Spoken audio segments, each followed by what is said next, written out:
Hello and welcome to our special program on the launch of China's latest lunar mission, Chang'e-6. I'm Wang Mengmang in Beijing. The Long March 5 Y8 carrier rocket that will carry the probe is preparing for liftoff. It's now standing by at the Wenchang spacecraft launch site in the southern Chinese province of Hainan, and the Chang'e-6 probe will collect the first ever samples from the far side of the moon. It will also carry scientific equipment from France, Italy, the European Space Agency, and Pakistan. Here in the studio with me, I'm joined by Professor Yang Guang. He is the vice chair of the Space Transportation Committee at the International Astronautical Federation. Always great to have you with us on our program, Professor. Well, the Chang'e series of lunar probes take their name from a Chinese legendary goddess who flew from Earth to the moon. Let's now take a look at some of the milestones in China's lunar program. The lunar program began 20 years ago. Since then, China has carried out missions orbiting the moon, landing and returning samples to Earth. In 2007, the Chang'e-1 entered the moon's orbit, making China the fifth country to do so. In 2010, the Chang'e-2 also orbited the moon. Images it sent back allowed scientists to pick moon landing sites for its successor. It then travelled several hundred million kilometres from Earth, further than any Chinese spacecraft had gone before. 3 years later, the Chang'e-3 lander and rover achieved the first controlled soft landing since the Soviet Union's success in 1976. In 2018, the Chang'e-4 became the first spacecraft to land on the far side of the moon. In 2020, Chang'e-5 brought back 1.7 kilograms of lunar rock and soil. It was the first time in 4 decades that material from the near side of the moon had been brought to Earth. Now, Chang'e-6 will attempt to bring material from the southern hemisphere of the moon's far side. This side always faces away from Earth, making it difficult for a craft to land or take off without a relay communications satellite. If the mission is successful, it will provide a new look into the early evolution of the moon and the inner solar system. Well, for the latest from the launch pad, let me bring in our reporter Sun-Ye. She's been following the development there very closely, and she's live for us from Wenchang. Well, Sun-Ye, good to see you. Of course, excitement is building up prior to the big moment of the launch. Bring us the latest, please. What are you hearing right now? Hey there, Mama. Yes, we are 3.5 kilometers away from the launch site. And of course, that's China's most powerful and fastest rocket, the Long March 5 rocket. Whenever this rocket comes out, everyone will have their eyes turned into one direction and looking at it. But of course, today is an even more special occasion. Chang'e-6 is starting an epic journey to the moon. The Chang'e-6 mission will be sample retrieving from the far side of the moon. No one has accomplished that before, and actually going to the far side of the moon is groundbreaking and hard enough. Only the Chang'e-4 mission in 2019 has safely landed on the far side of the moon, and you can imagine when it comes to sample collecting and returning from the far side of the moon, it's going to be so much more complicated. And experts here have been telling us over the past week that this is a mission that they are like treading on thin ice, and no mistakes is allowed. And of course, we're looking at the Long March 5 rocket. This rocket has a successful track record. It had sent China's most complicated, most expensive, and obviously heaviest spacecraft to space. And it is ready, as professionals here have been telling us. They are well prepped for the mission. But the launch is only the first step to over 50 days of many actions. And there are some serious hoops that this mission has to jump for it to accomplish. Now, after launch, the probe has to experience is a rush to the moon process. It also has to pull the brake exactly when it needed to. And you can imagine the landing on the far side of the moon is complicated. And the sample collecting, which involves both drilling and collecting sample from the moon surface, these carry their own risks. And the probe's 4 components would be separating and getting together multiple times. So there's a lot of steps, and every one of the steps has to be correctly done and in a timely manner, and done in on a deadline for the mission to be successful. So we imagine over the next over 50 days, there's going to be a lot of moments that we were going to have our hearts in our throats. But of course, it's also those moments that make this mission so much more rewarding, and everyone is anticipating that. Just now we talked to a Pakistani scientist. Now, the scientists, they've unanimously told us that the Chang'e-6 mission is a golden opportunity for science research, and that Pakistani scientists said in Pakistan, everyone is also watching the live streaming for the Chang'e-6 mission. And then we also just talked to a French scientist, and he said not only, the community has been waiting not only for the samples coming from the far side of the moon, which is something they've never had and have been anticipating for decades. But again, this mission could help solve some of the biggest questions, or lead us to the answers to the biggest questions we have about the moon, about ourselves, including can we live on the moon and can we use the resource there. So obviously, Chang'e-6 mission is huge, it's epic, and we are going to have our eyes chained on it every step of the way. Mama. Yeah, indeed. This will be a technically challenging mission and an epic journey, as you mentioned. Also, international payload is one highlight of the Chang'e-6 mission. You mentioned scientists from Pakistan and France, and also from other countries are also watching closely as we wait for the moment of blastoff. Thank you so much, Sun Ye, for bringing us that from Wenchang. Now, to coordinate the launch of Long March 5 rocket, part of the Chang'e-6 lunar mission, is not an easy task. CGTN's Wu Lei talks to Liao Guorui, the launch commander of the Long March 5 rocket, and brings us more on the preparations and challenges for this mission. You have participated in over 40 space launches over the past few years, but this is your first time as a launch commander for the lunar exploration programs. How do you feel about this mission, and how does it compare to the previous ones you've been involved in? 标指挥员呢，相当于是 The launch commander is the principal coordinator at the launch site, who plays the role of connecting the commanding center and the subsystems, communicating all the decisions and procedures. I need to coordinate over 20 subsystems during the launch process. Chang'e-6 is a part of China's lunar exploration project, and I'm very excited and honored to be part of the program. I have done some key analysis and been very familiar with the launch of the Long March 5 rocket. What are some of the major challenges that you have encountered so far during this mission? One of the challenges is that this time the Long March 5 rocket had multi-trajectories in a narrow launch window, which meant our entire team had to make plans for different rocket trajectories during the launch. We had to determine which trajectory to be used to carry out the flight mission only 25 seconds before ignition. Time is very limited, so we had to do a lot of planning and preparation for this. The Chang'e-6 mission is the first attempt to collect samples from the far side of the moon. What do you expect to be found? We haven't got any sample from the far side of the moon before. This is humans' first attempt to do so. I'm really excited. Human beings still have very limited knowledge of the entire universe, and we hope that through the efforts of generations after generations, we will continue to expand our understanding of unknown space.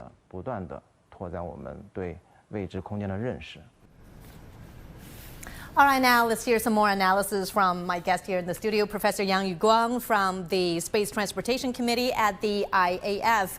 Well, Professor Yang, you've accompanied us on many occasions in China's space program. Every time you're here witnessing some great moments and sharing with us your thoughts, your expertise on the importance and the significance of the launch mission. And as mentioned by Sun Ye, the Chang'e-6 will be operating for 53 days, and the mission involves 11 phases, and every step of the way is important, is pivotal for the success of the mission. Tell us what are your expectations for this mission, and which part will be the most important or difficult?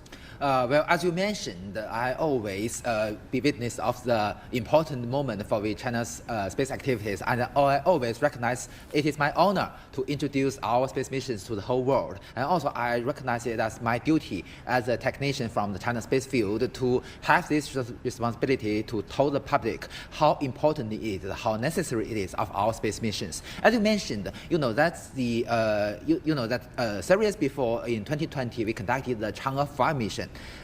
Just until now, before this Long March 6 mission, the Chang'e-5 mission is the most complicated mission in China aerospace because it has so many steps. So that at that moment, the Chang'e-6 probe is a backup of Chang'e-5, which means if anything wrong, any problem will happen to the Chang'e-5 mission. So after we have find what is wrong and we got improvement, we can in a short period, we can launch the Long March 6 and conduct the sample return from near side of the moon. Yeah. But you know that the Chang'e-5 is a perfect mission and a complete success. So after that, the role of Chang'e-6 changed this time. So as Sun Ye mentioned, we will get samples from far side of the moon. Just 4 hours before, in Global Watch, I have already talked with your colleague Dong Ning that we both have challenges and opportunities. So for the challenges, that for the Chang'e-5 mission is already the most complex mission we conducted before. But this time, although the Chang'e-6 from the view of hardware is quite similar to the Chang'e-5, all composed of 4 spacecraft. From the bottom to up is the orbiter, the returner, the lander, and the ascender. So 4 spacecraft. But it is more complex than the Chang'e-5 mission. That you asked which is the most dangerous or risky part. From my view of a technician, the most important or the most risky part will be the lunar orbit rendezvous, which means that the 2 spacecraft rendezvous and dock together in the circumlunar orbit. So that extreme high velocity. Extremely important, extremely risky, and so high requirement. That many people doubt about whether the Apollo program is true or not. One thing is that that in 1960 or 1960s, it's almost unbelievable that the human being can conduct a docking in the 6th lunar orbit. That on the lower orbit, we already have many special coverage on the docking of Shenzhou and the Tiangong space station. That's already very difficult. But that docking and rendezvous on the lunar orbit more than 380,000 kilometers from the Earth, that's more difficult. And that's because we don't have much support for especially navigation, which means that the determination of the position and the velocity of the spacecraft. So the measure of the velocity and the position will be the first step for us to get the right operation. Now you already seen the launch pad and also our Long March 5B launch vehicle. So also, as you mentioned, the launch will be the first step. But this is only the first step. So we have more than many more critical steps during the whole process, and each one is critical for us. Right. And if anything wrong happens to one certain step, we cannot do the others later. So this is why it is so challenging. Now, as we're watching live feed from the launch pad in Wenchang, we could see this big rocket, the Long March 5 carrier rocket. That's China's strongest carrier rocket. And the most powerful one. That's right. And it's sitting there quietly at the launch pad. But then it's going to start this epic journey lasting for about 53 days. Let's talk about the rocket itself. It has a successful track record, as Sun Ye just mentioned, launching not only the Chang'e missions, but also the Wentian module, the Tianwen module, the Mars probe, as well as the core module of China's space station, the Tianhe. Are you optimistic about the launch mission this time? Well, you know that the Long March 5 already, actually speaking, is a rocket family. It has two members now, the Long March 5 and Long March 5B. What you mentioned, the one launched the Wentian, Mengtian, and the Tianhe 1 module is called Long March 5B, which is what we call a 1.5 stage rocket. So it only has one stage in its core and 4 boosters. So it is used to launch the very heavy and very huge payload to the low Earth orbit, several hundred kilometers high. But another member is called Long March 5. So it is this one is a 2.5 stage rocket. So in the core, it has 2 stages and also with 4 side boosters. So this rocket, not same as its derivative, is to launch the very high altitude payload to the outer space. So the major task will be, as you mentioned, the 2 lunar sample return missions, Chang'e-5, Chang'e-6, and also our first Mars missions, the Tianwen 1. And also the other missions are conducted to send the payload to the geosynchronous orbit, actually speaking, geosynchronous transfer orbit, to send payloads to the geostationary orbit with altitude more than 360,000 kilometers high. So this rocket, because you know that it has additional stage comparing with its family member, so it has ability to launch a payload to a very high altitude. So that is the reason why we use this rocket. Actually speaking, the capability of the Long March 5 is 14 times to the GTO, or the geosynchronous transfer orbit. And for launching a payload to the translunar orbit, the capability is more than 8 times.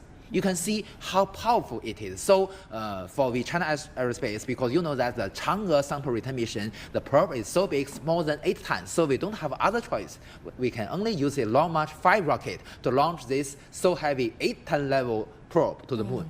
And the probe will be bringing back 2 kilograms of samples. That's a little bit more than what Chang'e-5 brought back from the near side of the moon.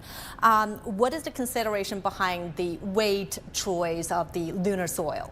Well, actually speaking, the design capability of the Long March, the Chang'e-5 mission is 2 kilograms of lunar soils. But you know that we only have a certain container, and in the volume of the container is limited.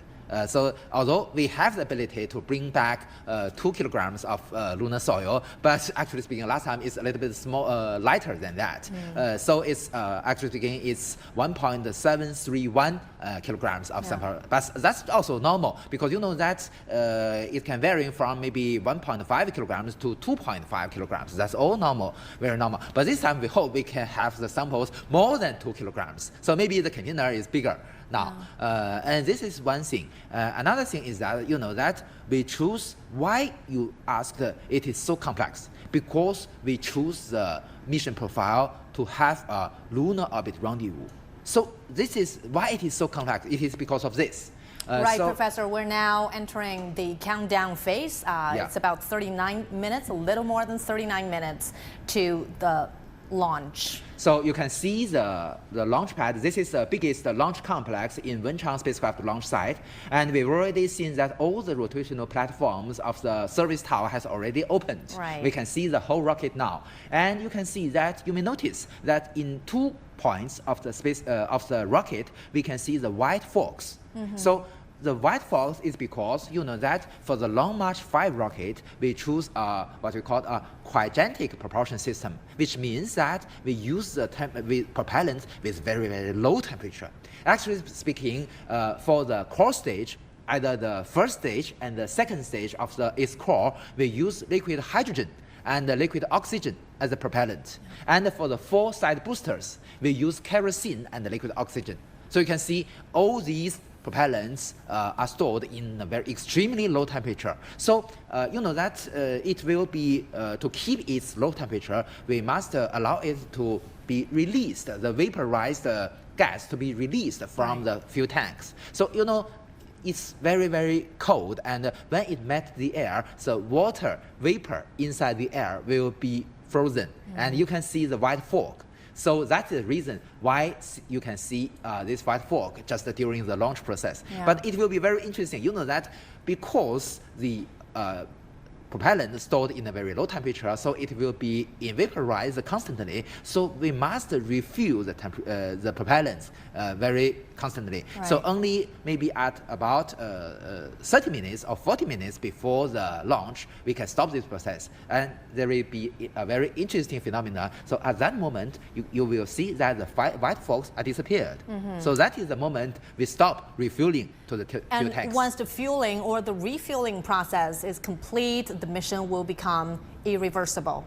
So it's like all systems go, just waiting for that final big Honestly moment. speaking, at this moment, it's still reversible. There are still uncertainties. So you know that, yeah, exactly. So for any space launch, it is a business not only for the rocket and the service tower. It is a business of a huge system or a system of systems. You know that if anything wrong happened to any of the systems, we must stop to halt the whole process. For instance, we have the launch site system, the rocket system, the lunar probe system. The astronaut system. This time, no astronaut, No but we astronauts. have the, the TT and C system. So, you know that we have all kinds of, not only the ground stations, but we also have the attendance of the data relay satellite. So if anything wrong happened to this system, we also need to stop the whole process. And Sure. you see, to increase the reliability and make it more easy to be successful. So as Sun-Ye already mentioned, for this mission,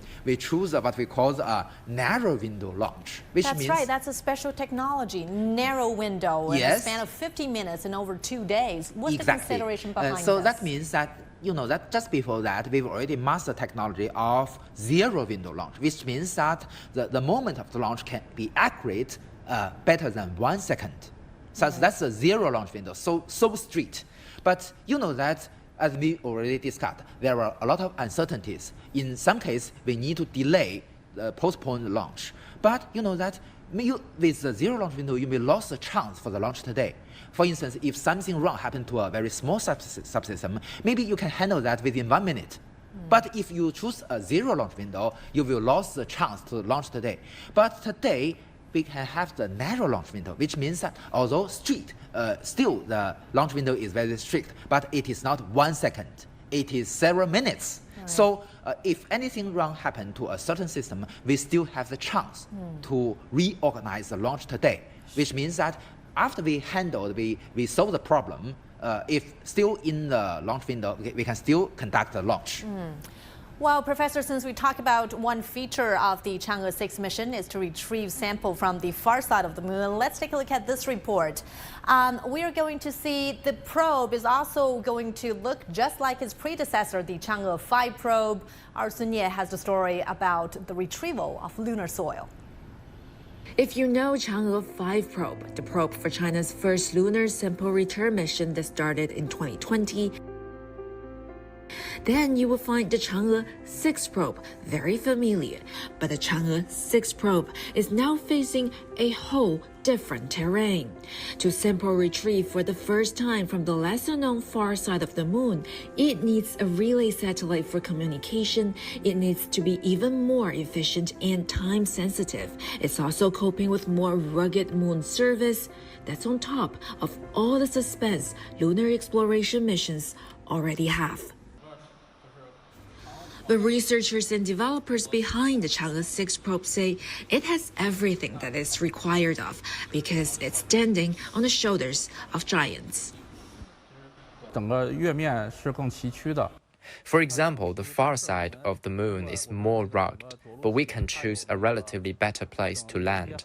This is a process from rough to more defined, in which we first rely on images coming from the ground and satellites to select a general area. Then there are sensors that would help specify the landing place and ensure that it lands right. Chang'e-6 also has multiple international science payloads with it. The interface of international payloads and the probe are all standardized. The power circuit has been designed for safety. The international payload team and us have together conducted deep and detailed testing work on the payload's connection and more to ensure that they can complete their tasks. The mission is viewed as a golden opportunity for science research. Until now, no probe had ever touched down on the far side of the moon until China's Chang'e-4 mission in 2019. Sun Ye, CGTN, Wenchang, Hainan Province. Well, the far side of the moon is still considered by many as an area that has no direct sunlight and has no line of sight you from have the sunlight. Earth. No direct sunlight at some point, the Aitken Basin, for example, right? So let's talk about this. If we rewind the clock backwards a little bit, the Chang'e-4 mission made a successful soft landing on the far side of the moon, and the Chang'e-5 was bringing back samples from the near side of the moon. Were both missions paving the way for the Chang'e-6?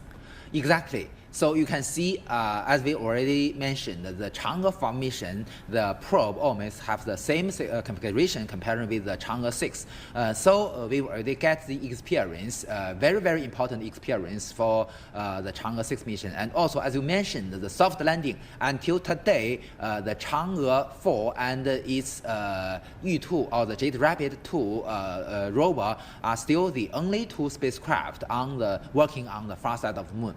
So today, we conducted another mission. Also, if it can be successful, this will be the first time we get the samples from far side of moon. You know that this have so much difficulties and challenges. First, you know that you may see my post on WeChat, the photo of the moon. But for me, because I stand on the Earth, so I can only take photos of the near side of the moon.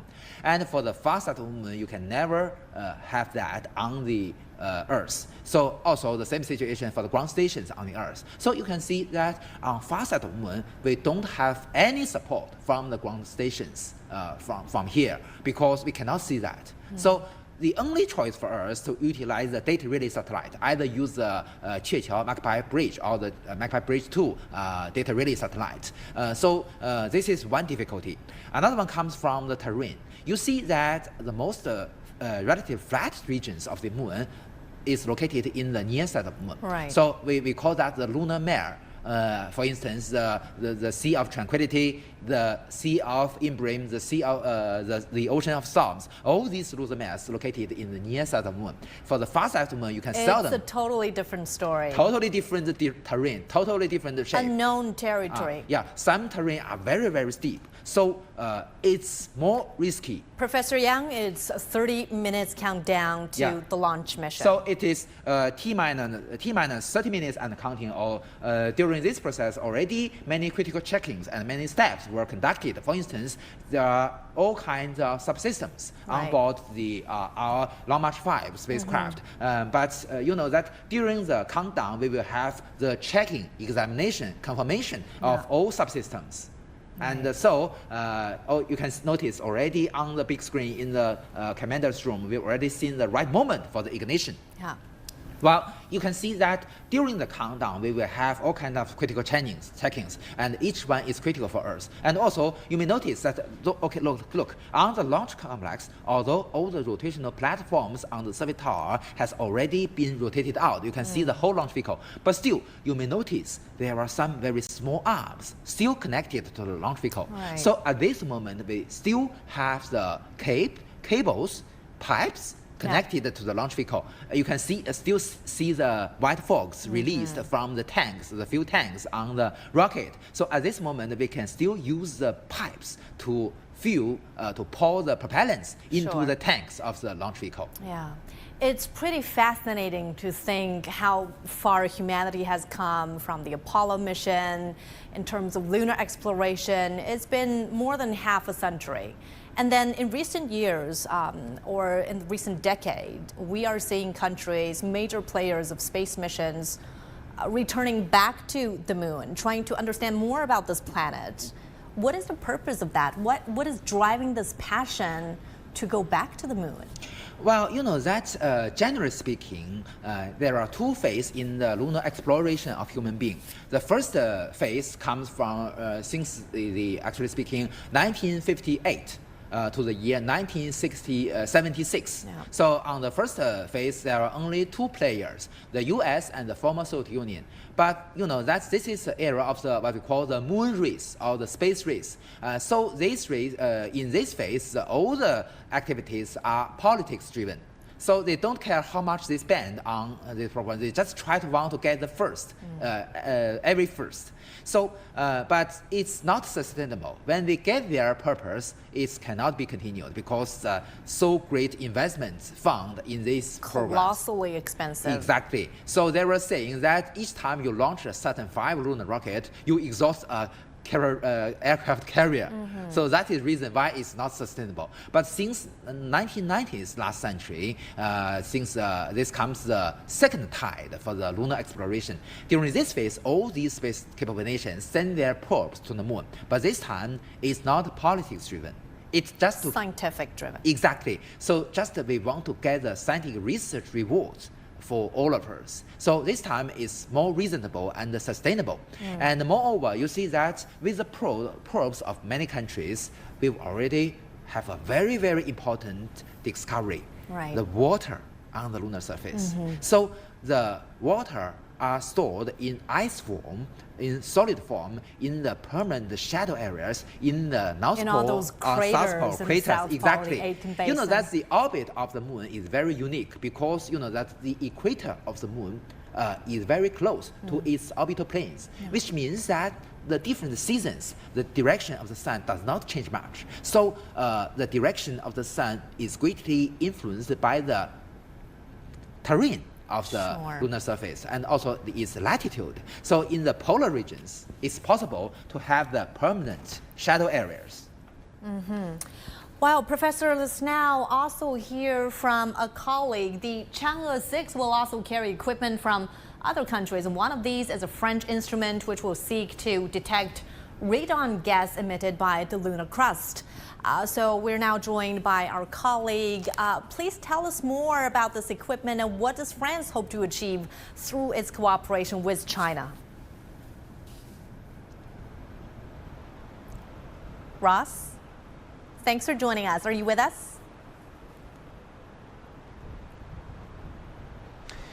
Yes, hello. France is hoping to contribute to this mission with its DORN Dawn instrument, which is going to be on board to measure radon gas, one of the odorless, colourless, noble gases. Also there, that instrument to look at the transportation of lunar dust around the surface of the moon. This is not the only China-France space cooperation mission that is happening this year. There's also the SVOM, Space Variable Objects Monitor.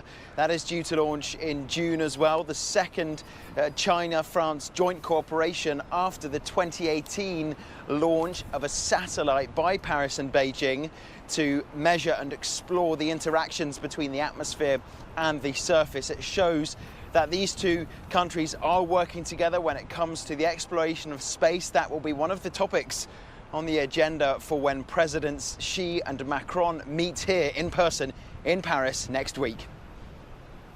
Ross, thank you so much for bringing us that from France. Well, Professor, going back to our last question, right now we can see from the live feed that scientists are now undergoing the second comprehensive checkup on every system of this launch mission, and we could see the light there is dimming in Wenchang, the satellite launch center, but it looks like the weather is cooperating. We hope the weather will hold for the success of the launch. Yeah, just several seconds before, we can see that in the panels, display panels of the flight control hall of the Wenchang spacecraft launch site, we can see that it shows that it's now conducting the second integrated checking of all systems. As I mentioned, so this checking and confirmation work is very, very important, very, very critical for the success of the whole mission, because you know that both the lunar probe and the launch vehicle is so complex. It has millions of parts. So it has all kinds of very complex subsystems. So we must conduct this checking and confirmation to ensure that every subsystem goes okay.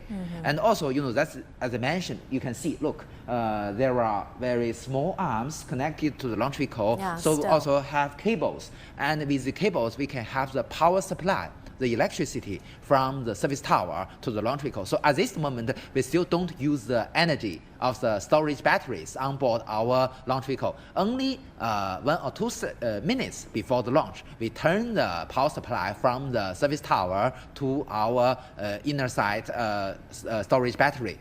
So this is also a very critical step for the launch. And right now we can see it's a little bit cloudy over there. Does weather have any impact on the launch mission? Exactly. You see that, so the weather forecasting is extremely important subsystem for the launch site. So you know that there are all kinds of concerns. For instance, if there are very strong wind in either high altitude or along the ground, so maybe we have to cancel the launch. Also, you know that the lightning, the thunder is also a very important consideration, because you know that the lightning will be very hazardous to our launch vehicle. In some cases, we also have to postpone the launch to avoid any damage from the lightning. Moreover, you see that for the launch site, you know that it's near the sea coast. So the influence of the very wet weather, such as the salty fog, will also be, you know, that's the salty fog will be also corrosive to the electronics on board our spacecraft. So we must consider the influence of these factors. Yeah, just to minimize all the risks that could pose any danger to our launch mission. So back to our previous question, Professor Yang, the discovery of water, of ice in the craters from the surface of the moon. It's certainly a game changer to the global ambition to return to the moon. What does it mean? Why is this discovery so important? Does it mean that we have the natural resources to not only support life, but also probably in the long term, if we are ambitious enough to support all the lunar research base on the moon, and even for us to explore further into deeper universe?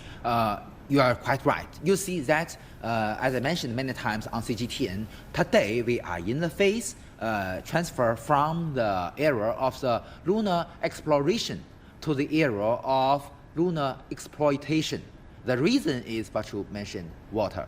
So water is not only drinkable for our astronauts, and not only useful to be the raw material for making propellants, but also very, very useful to be the raw material of many things. So water is extremely important for not only as you mentioned, to set up base on the lunar surface, but in the future, if we can utilize the water, the large amount of water in the South Pole regions of the moon, so it's easier for us to make the propellants and make the other things for the deeper space missions. You see that because you know that although the moon is also very big, but the gravity on the moon is only 1/6 of the comparing with the Earth. So if something can made on the moon and it can be launched into the orbit, it will be much cheaper to bring that from the Earth. So that's the key point. And with this possibility, it is possible in the future that if we want to go deeper into space, for instance, if we want to go to Mars, if we want to go to the moons of Jupiter,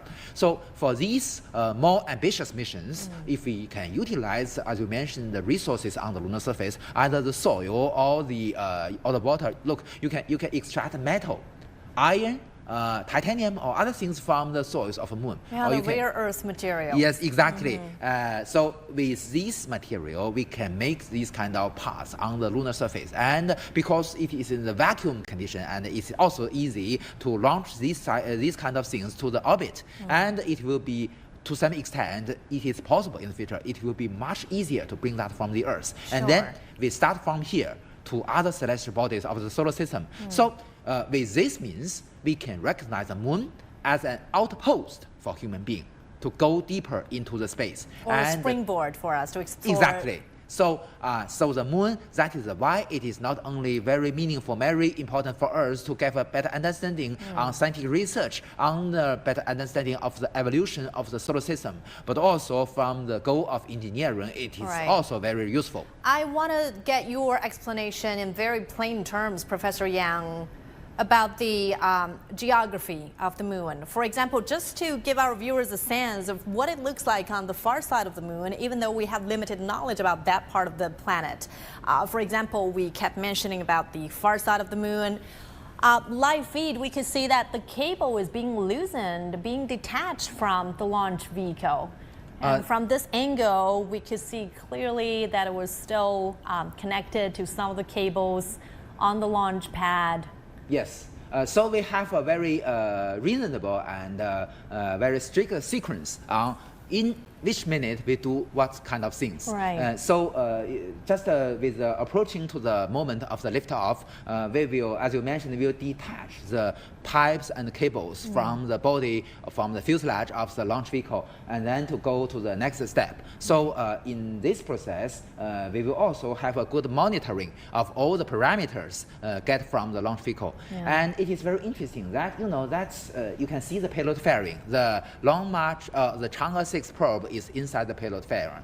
But also, we have some window on this payload fairing, which made not from metal. So we can emit, we can have the radio wave penetrate the launch, the payload fairing. So we also have some receiver near the launch pad to get the signals from the Chang'e-6 probe directly. Yeah. So we can measure whether the telemetry system is good or not. I'd like to share with you some memory from years ago when I was covering the launch of the Chang'e-2 mission. Yes. It was in Xichang Satellite Launch Exactly. Center. And one engineer there told me, the structure of the launch pad, it looks like the umbilical cord being loosened, being detached from the launch vehicle. It's like the rocket is a baby and it's ready to go to leave the mother and to start this epic journey of its own. Exactly. So what you mentioned is on the 1st of October 2010. You clearly recall that day, right? In that day, I was in Prague attending the International Astronautical Congress in Prague, in Czech Republic. That's the second mission of our Chang'e project. Right. So very, very impressive. So that at that moment, our Wenchang spacecraft launch center has not been coming to use. So at that moment, we don't have much other choice. We can only launch our lunar probe in what you mentioned, the Xichang Satellite Launch Center. Right. So in Xichang Satellite Launch Center, we have the Long March 3A series. Actually speaking, in that day, what you mentioned, we launched the Chang'e-2 probe with the Long March 3C rocket. It has a core stage and 2 side boosters. Yeah. So with this rocket, we can directly launch the Chang'e-2 probe from the Earth to the translunar orbit. Right. So that's the first time we launch a probe directly into the translunar orbit. Now, 15 minutes countdown to the big moment of the launch. Professor, going back to our previous question, we were talking about geography of the moon. Yep. Give our viewers a sense of how it looks like. We keep mentioning about the far side of the moon, and then there's also the south pole of the moon, and then there's the Aitken Basin. What is the relations of these different spots? Well, that we mentioned about near side and the far side of the moon. So the near side of the moon occupy a half hemisphere of the moon, and the far side occupy the other. But that the total area of the moon is more than 38 million square kilometers. So it's very huge. And that what you mentioned, what we call the South Pole Aitken Basin, is also very huge. The diameter is more than 1,000 kilometers, so it's a very huge area. This time, the Long March 6, the sample point, will not be the South Pole, but it's in the southern hemisphere and in the middle latitude. But still, it is located inside the South Pole Aitken Basin, because the South Pole, the South Pole of the moon is in the basin. So that's the relationship between the different worlds. And Professor Yang, let's now hear from a colleague from Pakistan. Daniel Khan is joining us live now from Islamabad. Well, Daniel, good to see you there. We know that Pakistan is sending a payload to the moon aboard Chang'e-6. Tell us more about the payload and, of course, its scientific significance. Yes, Mong, I'm here at the Institute of Space Technology in Islamabad. I was here 3 months ago in March when students from the Shanghai University had arrived, and the significance about this satellite, it's called the I-Cube-Q. Q for Qamar, which is the moon in Urdu language, and it has been created in collaboration with the students from the Institute of Space Technology in Islamabad and the students from Shanghai University. They got together and met for the first time in March this year, and we covered the intensive workshops that they had, and it was quite interesting. I spoke to the students. They are very happy. This payload basically is about the weight is 7 kgs. It will be traveling on the Chang'e-6 probe, and what the professors have told me is that it is going to be orbiting the moon by itself. It's going to be laid off around 200 to 300 kilometers before the probe lands on the moon, and this satellite will be orbiting the moon, and it has 2 high-definition cameras, and it is going to be taking these pictures of the far side and the dark side of the moon, as they call it, and something that the whole world is looking for. As you can see behind me, all the local Pakistani media and the state media is here to cover this momentous event. Sure. Well, Daniel, as you mentioned, this will be the country's maiden moon mission, the I-Cube-Q. Certainly, there's a lot of expectation and enthusiasm for it. Tell us how the local scientific community is reacting to this launch. Yes, the scientists and the students and the faculty that have been involved in the creation of this satellite, they're very excited. I've spoken to them. They're saying that this is not the first time that Pakistan is collaborating with China, but they say that in nano satellites, this is going to be the first time that Pakistan has launched such a project. But they say that they are now looking forward to even more sophisticated technology shared by the Chinese counterparts as far as space technology is concerned. So yes, there is a lot of excitement inside this auditorium. It is full to the brim. Hundreds of students of the institute have gathered to witness this historic event. A historic day for Pakistan. A dream of so many aspiring students to explore the unknown is about to come true. It all started from my childhood. Basically, it looked really fascinated when I look at the moon continuously walking with us.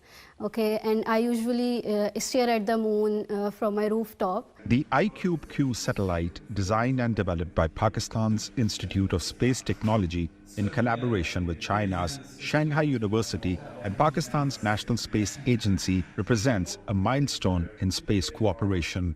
Made by Chinese and Pakistani students, it will be attached to Chang'e-6 mission. I-Cube-Q CubeSat will be the first nano-satellite to travel into deep space exploration. It is also the first satellite collaboration mission between Pakistan and China, as well as the universities. A symbol of mutual trust and youngsters' exploration of the moon. At the moment of the launch of the Pakistan and the SGTU CubeSat, I'm very delighted to be part of this momentous occasion, and I can't wait to watch the launch.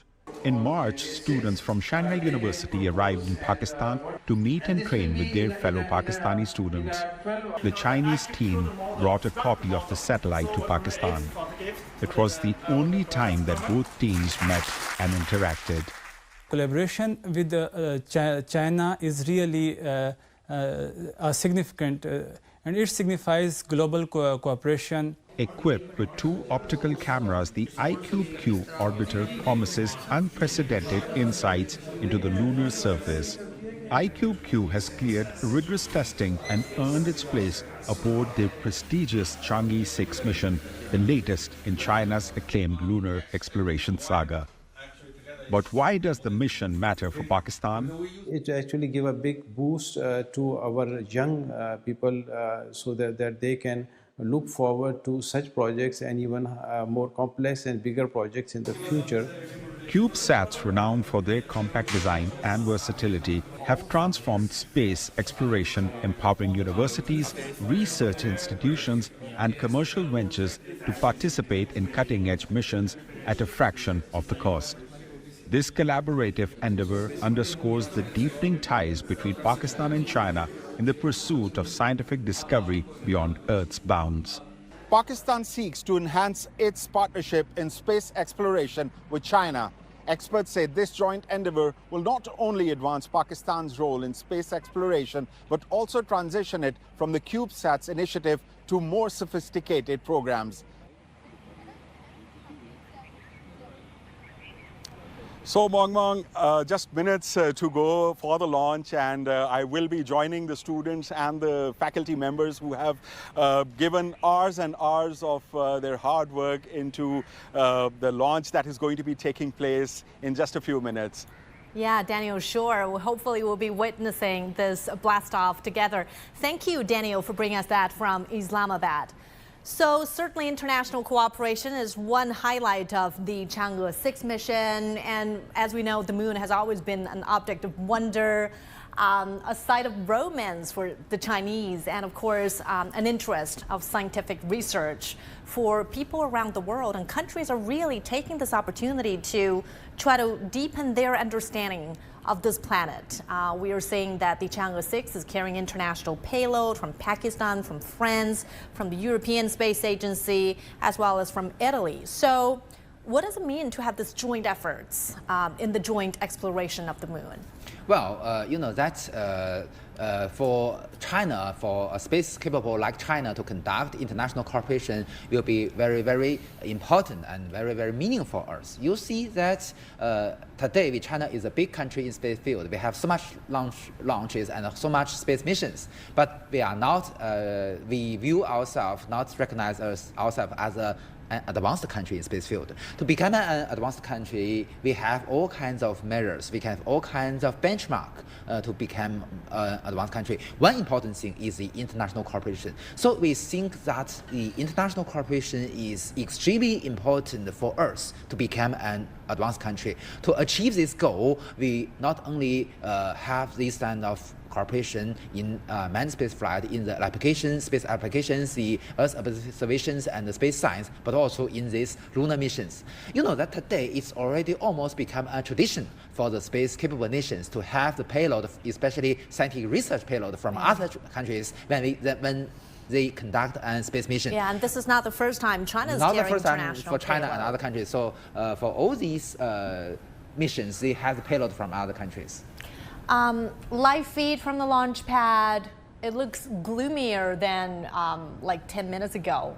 Are you concerned about the weather condition? You see, as you mentioned, the weather condition is a very, very important factor for us to consider it.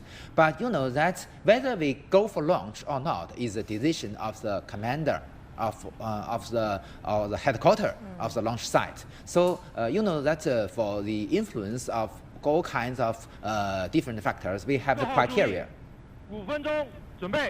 5 minutes to the countdown. Yeah, T-5 minutes and counting. Right. So we mentioned earlier we have this narrow window and multi-orbits technology. Does it mean that it's the rocket could have the go-ahead to blast off in the next 50 minutes, starting in 4 minutes? Yeah, exactly. So as I mentioned, the 17:27 o'clock will be the front edge of our launch window. So this is the earliest moment we can conduct the launch. But if some small error happened or something we must handle during the process, we can stop this launch process and wait. And if the problem can be solved within 50 minutes, we still have the chance to conduct the launch today.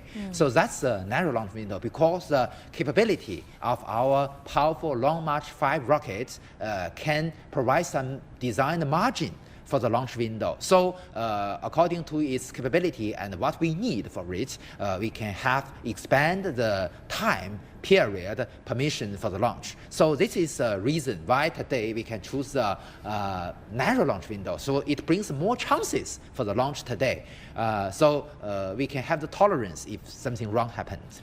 And let's circle back to our discussion about international cooperation.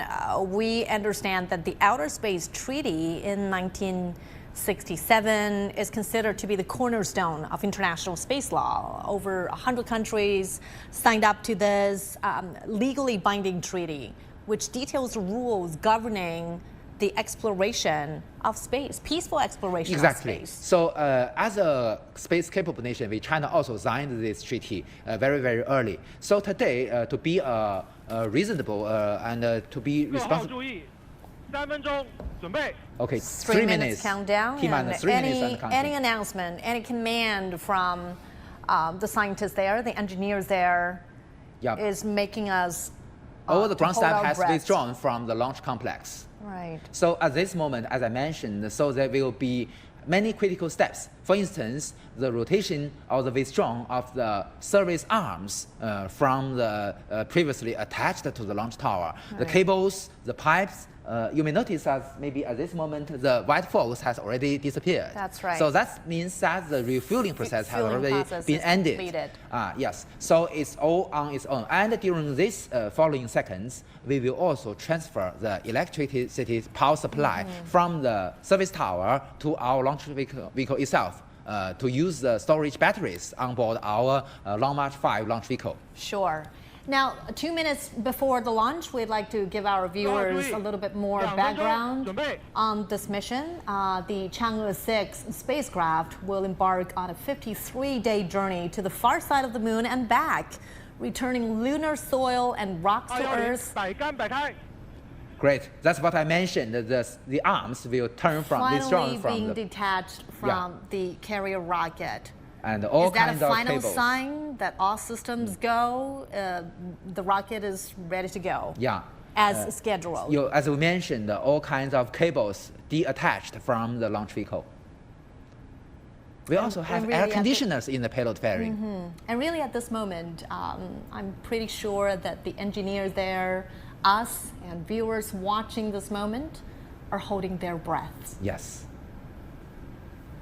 And again, the highlight of this mission is that the Chang'e-6 will be traveling to the far side of the moon, retrieve lunar samples, and bring them back to Earth.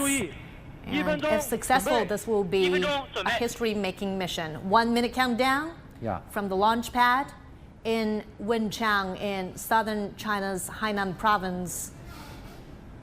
You can see the 4 boosters. 50 seconds countdown. Well, certainly this mission will help us understand the Earth's formation, its evolution over billions of years. 30 seconds countdown.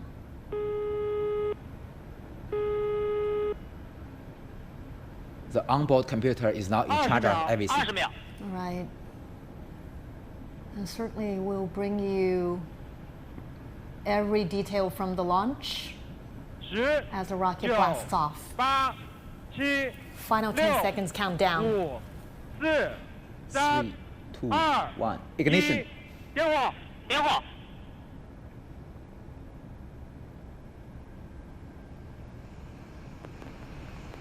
You're now watching live feed from Wenchang's Satellite Launch Center.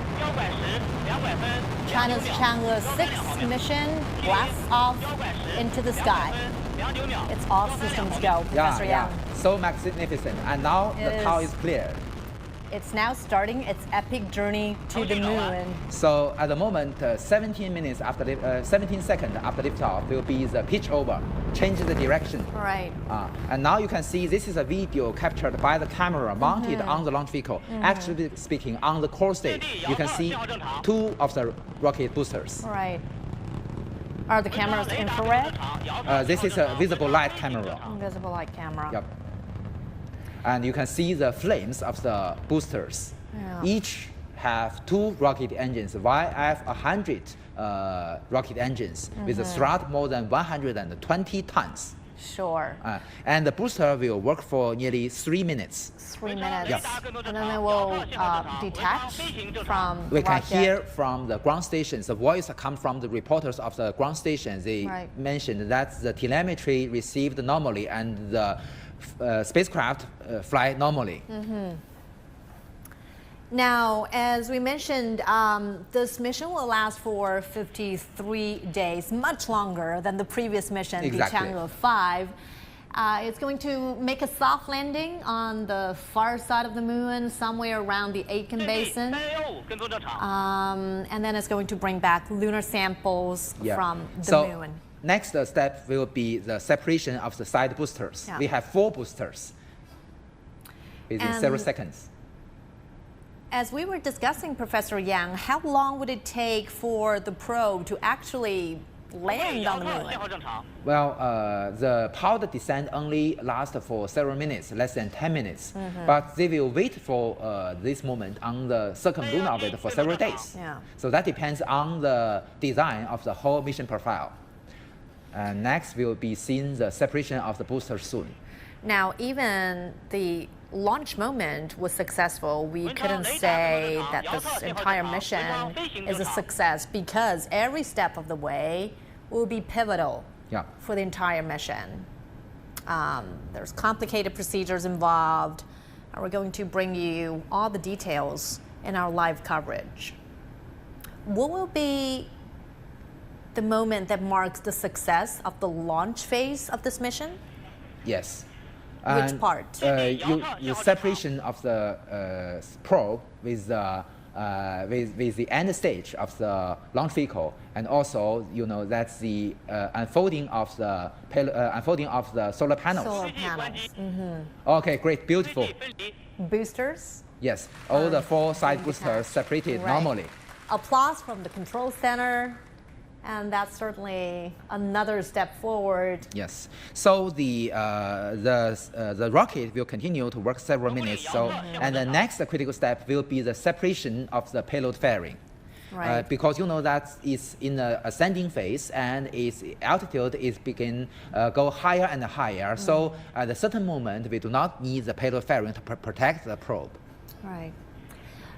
We are now a little over 4 minutes into this mission, and it looks like so far so good.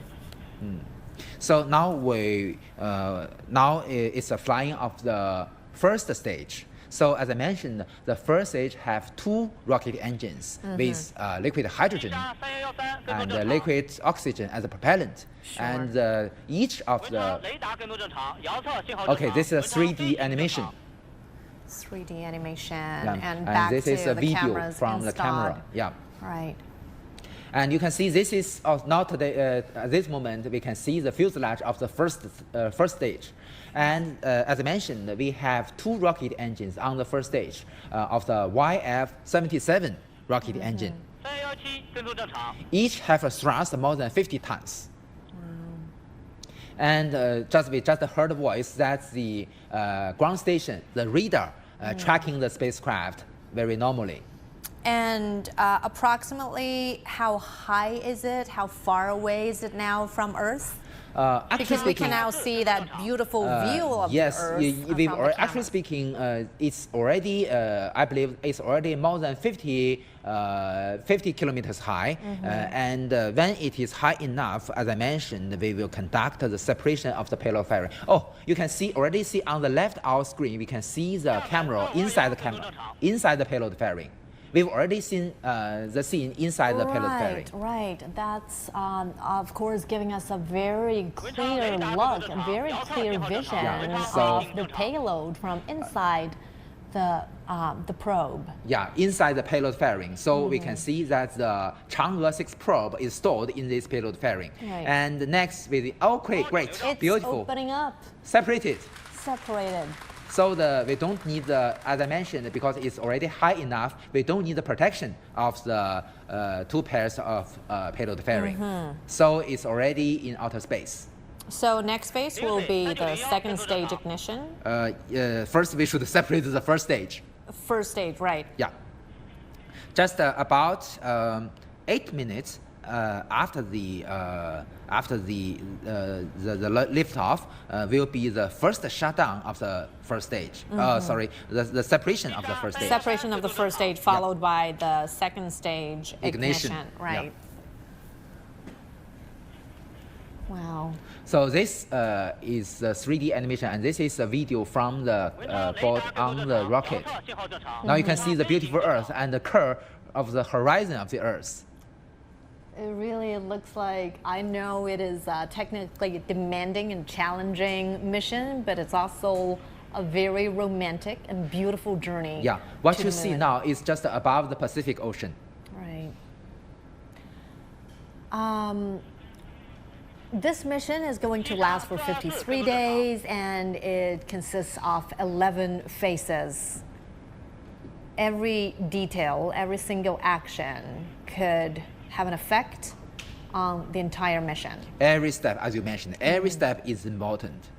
Every step is critical. So although the thrust of the core stage, as I mentioned, of the first stage is much smaller than its 4 boosters, but it will work longer because the liquid hydrogen has higher energy. Great, the flight is normal according to the voice reported by the ground stations. Right. So correct me if I'm wrong, Professor. The spacecraft consists of 4 separate components. Exactly. There's an orbiter, lander, ascender, and the re-entry module. And exactly. After launch, the Chang'e-6 will travel to the moon and enter lunar orbit, and the lander and the ascender will travel to the surface. Yes. While the orbiter and re-entry module stay in orbit. The combination of the orbiter and the returner will stay in the lunar orbit to wait for the ascender. And the ascender and the lander will touch down at the far side of the moon and collect samples to the re-entry module. No, to the ascender. So they get the samples in the container. Okay. Great. The first stage has separated. First stage separation. And now will be the ignition of the second stage. So my understanding is that the ascender will blast back into lunar orbit and transfer the sample to the re-entry module. Look, you can see that we can see this is a camera mounted on the second stage. We can see the first stage separate and going far behind the second stage. Another view from this is a view of the. We can see that there is also a camera mounted near the rocket engines, so we can see the working of the rocket engines. So on the right of the screen, we can see the video camera mounted on the rear part of our second stage. So we can monitor the working of the rocket engines. This rocket engine is called YF-75D. So it is also use liquid hydrogen and liquid oxygen as a propellant. It will work much longer, although the thrust is much smaller than the first stage. But it is very unique because it will ignite twice. So with the first ignition, it will burn several minutes. So at the moment, about more than 10 minutes after launch, it will shut down first. So at this moment, it will enter what we call the parking orbit. And it will float in this parking orbit for about 10 minutes, which causes coast phase. And once it enters orbit, well, before it touches down on the moon and after it goes into orbit, one very important step is to slow down the probe. Just to make sure it makes a soft landing on the moon. So you know that there are 2 steps. The first is what we call the lunar orbit insertion, which means that we slow down the vehicle from the translunar orbit to the circumlunar orbit. And then we, with what I mentioned, as you mentioned, the combination of the lander and ascender, with combination of these 2 spacecraft, we use the propulsion system to slow down the vehicle from about 1700 meters per second to 0. Also, the altitude from about 100 kilometers to 0 within only 10 minutes. So this is also another critical step. Fascinating. And another highlight of the mission is that there's this relay satellite. Yes, the Magpie Bridge 2. 鹊桥 2 in Mandarin and Magpie Bridge 2 in English. So simply put, there is no direct line of sight from the Earth to the far side of the moon. Absolutely. And that's why we need that relay satellite to learn more about what's going on there and also receive data. Well, from you know, the action as you there. mentioned, the Magpie Bridge 2 or the Chang'e-6 data relay satellite. But I should emphasize that Chang'e-6 is an extremely important part for our sample return mission from the far side of the moon. We cannot see the our probe, the lander on the lunar surface with our ground stations. Sure. And not only, you know, that this time the Chang'e-6 or the Magpie Bridge 2 not only acts as a bridge to conduct the communication, but also it is very important for us to measure the precise position and velocity of the lander, the coordinate of the landing point, and also during the ascending phase of the ascender. You know that the basic requirement for rendezvous and docking is that we must ensure the ascender entered an orbit with the same orbital plane of the orbiter. Sure. So that's really important. So does the Magpie Bridge providing data or visual images Measure from the far side of the. Okay, we can see, we hear the voice of the ground commander that the second stage has already shut down for the first time. Now the whole combination of the rocket and our probe has entered the coast phase. So it will last about 10 more minutes. 10 more minutes. You know that for any probe to the moon, we must have or conduct the translunar orbit insertion near the equator. But you know, although you know that Hainan province is the most southern province of China, Right. but still it's not located on the equator. So that is reason why we need a coast phase. So when the first shutdown of the second stage completed, we will have a coast phase about 10 more minutes, and then we ignite again near the equator, and then it will be the translunar orbit insertion. We can just wait. So again, the Magpie Bridge 2, does it provide data or visual images of how the probe is there retrieving samples from the Aitken Basin? Actually speaking, the camera mounted on the lander will monitor the whole sampling procedure. And then the signals of these videos will transfer first to our Magpie Bridge 2 data relay satellite, and then forward it to the Earth.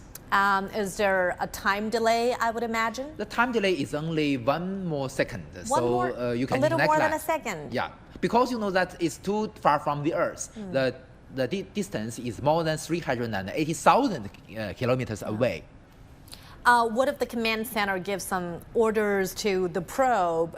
Does the Magpie Bridge 2 also do the job? Exactly. So we cannot directly send the command to the probe, to the lander directly. We can only to first send the command to the Magpie Bridge 2 and then forward that to the lander. So now we can still, you know, that at this moment we still have the communication with the spacecraft with the help of our Tianlian data relay satellite. So you can see we can still send the video captured by the camera mounted on the second stage. So this is a 3D animation, but it is based on the real data we get from the parameters measured by the sensors on board our spacecraft. So it's just fly above the Pacific Ocean. So when it reaches the equator, it will ignite again. Yeah. Before we get to the technical details of this mission, Professor Yang, let's talk about the different types of landing or different types of lunar exploration. Yep. Because there are the flybys, there's the hard landings, and then there's the soft landing. I remember there's one more type. Which part is the most technically challenging? Absolutely, the sample return will be the most challenging one, like this one. You know that, as we discussed before, China has already conducted 3 phases of the lunar exploration program in 3 very simple Chinese words. 绕, 落, 回. Right. 绕 means orbiting in English. And you know that we conducted this by the Chang'e-1 probe and the Chang'e-2. And 落 means landing. Landing conducted by the Chang'e-3 and the Chang'e-4. And 回 means sample return. So we conducted with Chang'e-5. So you see, for each one step, we also need to do the things on the previous step. For instance, if you want to conduct a landing, you must have the orbiting. And for the sample return, you must first have the orbiting and then the landing. Yeah, it's always a follow-up mission of the previous one. So we master the key technologies one by one. So China's lunar exploration mission, what is the final aim of this entire mission?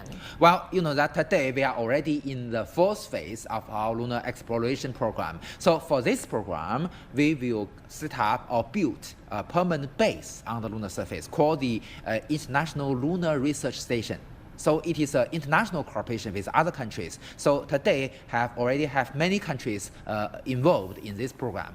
And you know that's in the fourth phase of our lunar exploration, we only have the Chang'e-7 and the Chang'e-8 probes landed in the South Pole regions of the Moon. So they will form the most essential or the basic configuration of our research station. So we can see that in the commanding or flight control hall of the Wenchang Space Launch Site, we can see the time of the total flight duration. Exactly.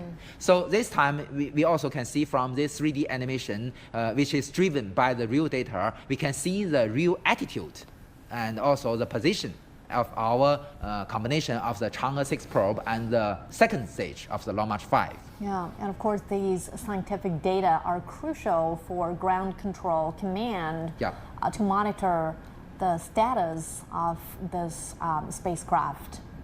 So as I mentioned, the spacecraft need to fly from Wenchang Space Launch Center, spacecraft launch site to the equator. So it do need several minutes. Sure. So again, our plan to build a lunar research base. Exactly. Would it be on the far side of the moon? It still depends on which is the final chosen position. But absolutely, it will near the South Pole, whether it will on the near side or on the far side of the moon. But still, you know that we've already talked about the Chang'e-2 data relay satellite. It is very interesting that the Chang'e-2 chose a quite different orbit comparing with its successor, the Chang'e-1. So you know that the Chang'e-1 located in what we call the halo orbit, very close to what we call the Earth-Moon L2 point, which is far from the moon, about, actually speaking, about 70,000 kilometers above the moon. But this time, we choose a high elliptical orbit circle around the moon for this Chang'e-2, because with this design, the orbit will be much closer to the lander, so it can get more high-rate communication for its lander. And again, this is the time. This is the time of the flight duration. Yes. So the next critical step will be the reignition of the second stage. Reignition of the second stage. Also named as the translunar orbit insertion. So at this moment, the combination of the spacecraft are in what we call a parking orbit. Parking orbit. So the altitude of this orbit is usually only about 170 kilometers to about 200 kilometers in altitude. So it's not very high from the Earth, but still it is outside the atmosphere. So it is possible we fly in this orbit in a very short period, for instance, this time in about 10 minutes, to fly to the equator. You mentioned just now the long-term goal of China's lunar exploration program is to build this scientific research base on the moon's surface. But it couldn't stop just there, because China has a bigger goal of sending people, astronauts, onto the moon by 2030. Yes, so we both have robotic missions and manned missions to the moon. So each mission are very important and very necessary for us. For the robotic missions, you have more choices because the budget is much lower than the manned missions. For instance, for lunar probe sending return mission, we only use the Long March 5 mission, Long March 5 probe, Long March 5 rocket, which can send about more than 8 tons of payload to the moon. But for manned mission, we at least need the capability more than 40 tons You can see how the difference is. And you see that, so each one is necessary. For the robotic missions, you can have wider choice of in which point you get the samples and in which point you conduct the research. But for the manned missions, you know that we can brought our experts to the moon. For instance, during the Apollo 17 missions, a scientist, Mr. Harrison Schmitt, were brought to the moon. You know that he's a scientist and he conducted all kinds of very complex operations on the lunar surface. So this is very meaningful and very necessary. But of course, he must have undergone intense training in order to become an astronaut. Yeah. Right. Right. So this race back to the moon is going on in different countries. I don't recognize it as a race. You see that China developed our space technology, conduct our lunar program, not only the robotic program or the manned lunar program, according to our needs to promote our high technology. To have the space technology, to develop these technologies, benefit our daily life, benefit our progress of the society. So we don't have the risk of with other countries. Whether the other country will be earlier than us or behind us, we don't care about that. Yeah, China has always maintained its position that the exploration of space is peaceful and the benefits should be shared by all of humanity. Exactly. And you see that for the human being, the moon has other very important meanings. You know that today the energy is a great problem for the human being, for the sustainable development for the human being in the future.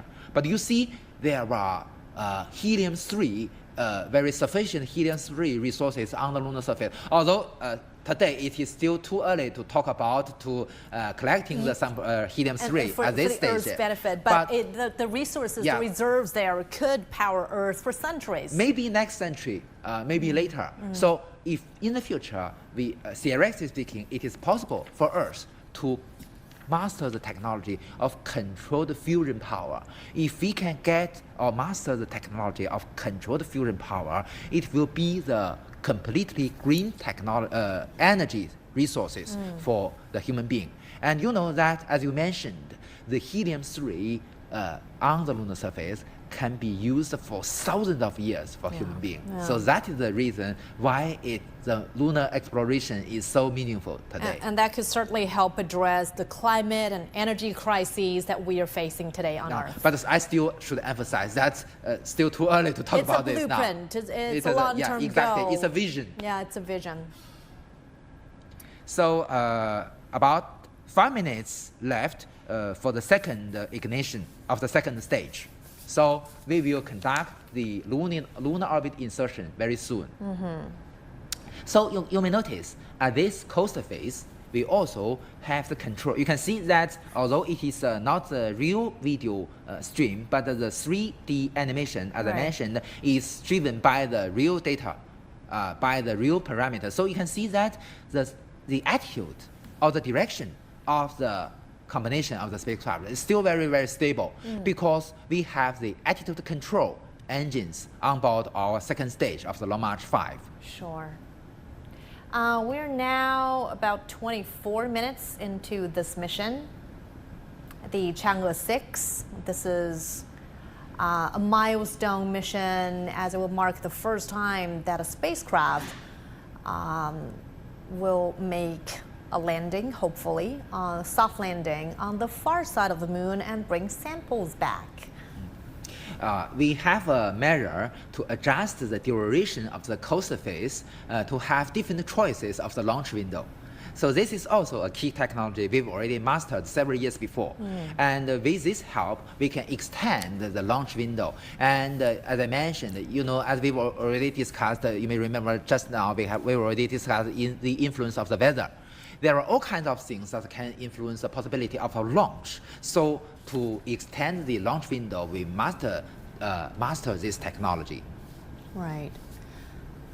So for humanity to further explore the moon, it's not only for us to get a better understanding of the planet, but also for us to go deeper into the universe. For example, maybe perhaps one day in the future, the moon could be used as a launch pad. Yes, quite right. For our journey to Mars. Yes, And according to the analysis of many experts, it will be cheaper. You know that although I don't agree that we human being today we should colonizing Mars. Until now, the human being has not mastered the necessary technologies to colonizing Mars. But I always support that the human being now, we should set up a permanent base on the Martian surface. It is very meaningful and also very important for us. You know that for this goal, you know, the most difficult thing or the most tough point for us is to have a sustainable or a low-cost transportation system between the Earth and Mars. And during this process, I think there are two things we should consider. The first one is the on-site resource utilization, either on the Martian surface or on the Earth. On the moon. On the moon. Yeah. So if we can utilize the, great. We can see the scene in the. They all look very relieved, center. relaxed, and that's certainly a good sign for the mission, meaning the most so risky now we are part. very close to the second ignition. Right.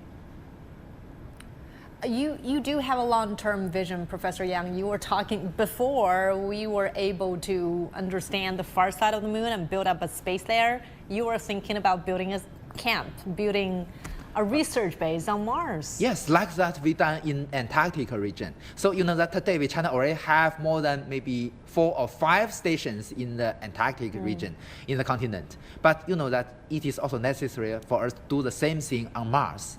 But to do this, you know that the cost of the transportation between the Earth and Mars is extremely expensive now. So what we should do now is to conduct all kinds of technical measures to reduce the cost greatly, remarkably, for this purpose. So the first step, maybe just what SpaceX have already done, we should also master the technology of reusable launch vehicle.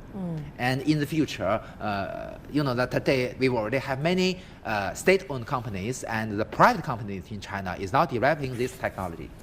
Scientists and engineers at the Ground Control Center are looking relaxed than prior to the launch. I believe they are also waiting for the ignition, the reignition. Yeah. As we said, every minor step of the way is pivotal for the success of the entire mission. Yep. As I mentioned, the coast phase will last for more than 10 minutes, quite long procedure. Second stage ignition, the second reignition. Reignition. Okay. Great. We heard the voice. Another round of applause from the engineers. Yeah. So the second ignition, the second burn will last for several minutes. Second stage boosts for second time. So this is also called the lunar orbit insertion. You know that the parking orbit, the velocity is about 7.8 kilometers per second. But if you want to go to the moon, the velocity must reach to about 11 kilometers per second. So there is a great gap between these two velocities. So that is reason why we need the second ignition, just near the equator. So we utilize the second stage to conduct the second burn to have the translunar orbit insertion. It's pretty fascinating to think that what's keeping scientists, engineers, and amateurs alike, keeping their passions is the uncertainty and the unknown of the vast reaches of the universe. There's just so much to explore. Well, you know that the curiosity, I believe it is human nature for not only our engineers and scientists, but for all human beings. And also, I should emphasize that to study, to explore the universe is also even very, very important for us to know the destiny of human being.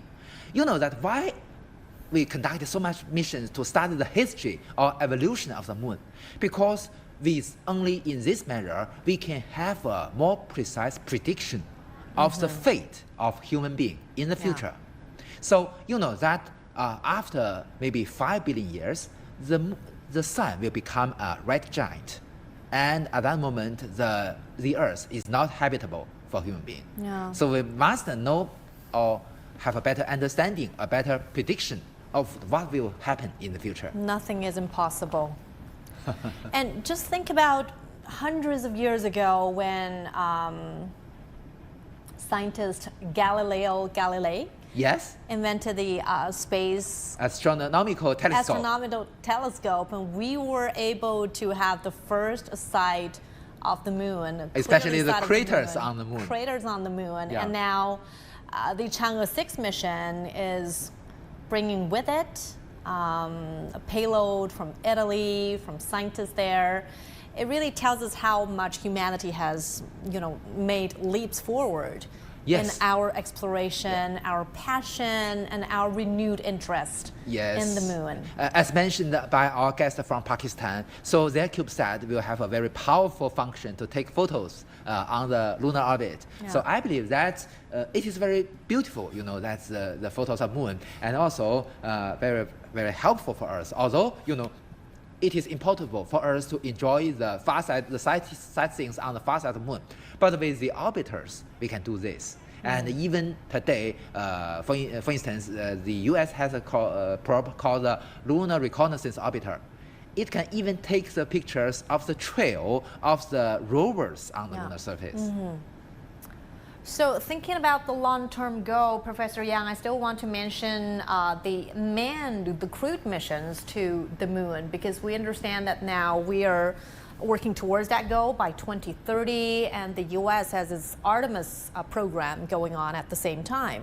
Yes, Miss Wang Yaping, the first space teacher of China, also the first female to enter the China space station, friends of we both. And she has expressed many times to major media of China, she hopes to walk on the moon in the future.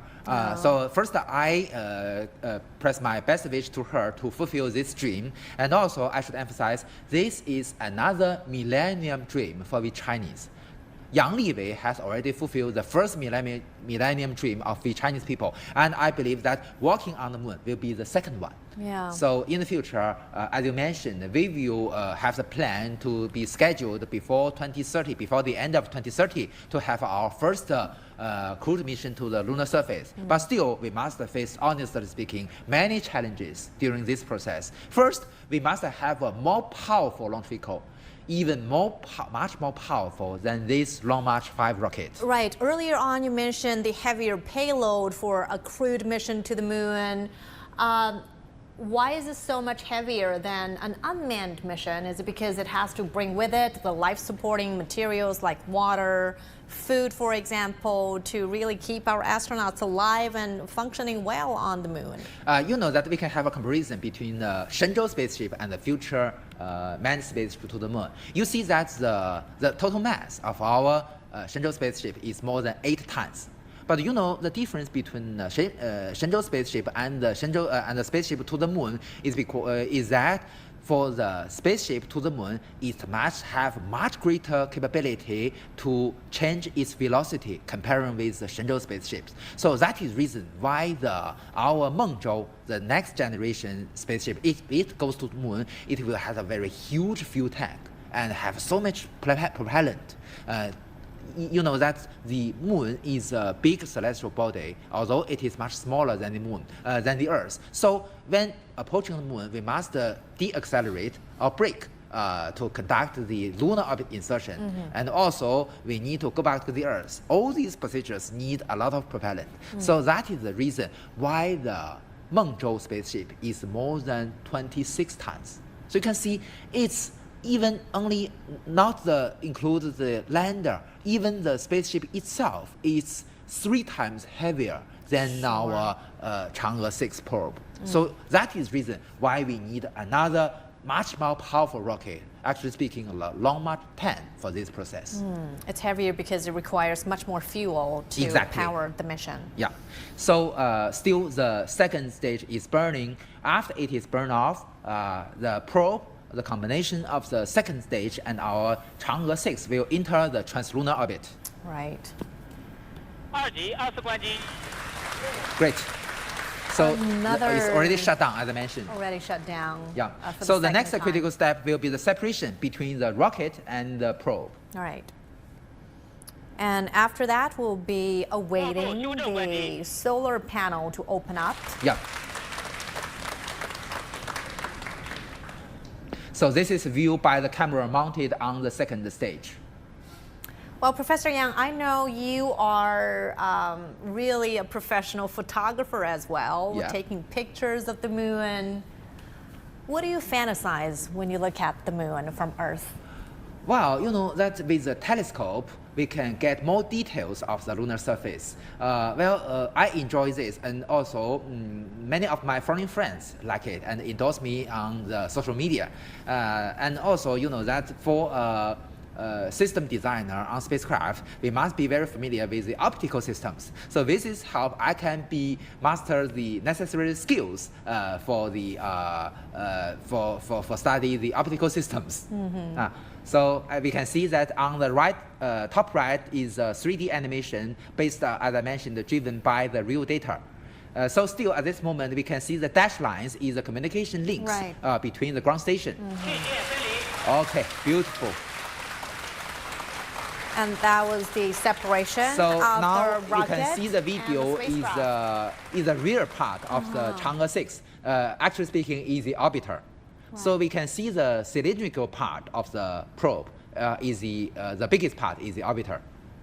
So this certainly marks another important step in this mission. That's the separation of the rocket. Yes. And so this is also another critical step, and then will be the unfolding of the solar panels, both on the orbiter and on the lander, because they will fly independently several days later. So we need the unfolding of the two pairs of solar panels.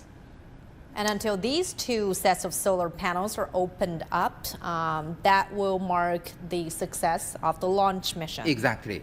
Moreover, we should also evaluate the accuracy of its initial orbit, because you know that only it is accurate enough we can have the possibility to conduct the successive procedures.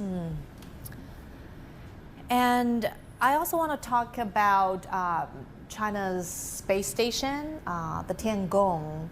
What kind of international cooperation is being showcased on the CSS? I believe that our Tiangong space station is a very ideal place to conduct the international cooperation. So today we already have the joint experiments with other countries. And next step, we've already talked many times, will be the visiting of the foreign astronaut to our Tiangong space station. So you know what, Professor Yang, when I see the scientists, engineers taking out their glasses, it means that they are really relieved to see how well the mission is progressing. Yes, quite right. And finally, some smiles from these scientists there.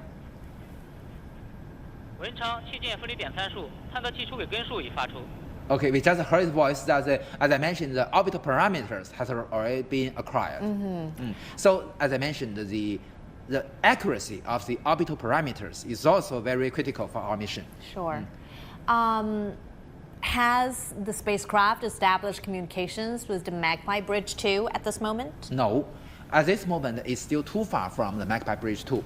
So at this moment, it still has the communication link between the Tianlian data relay satellite with space tracking ships, such as Yuanwang series tracking ships on the Pacific Ocean.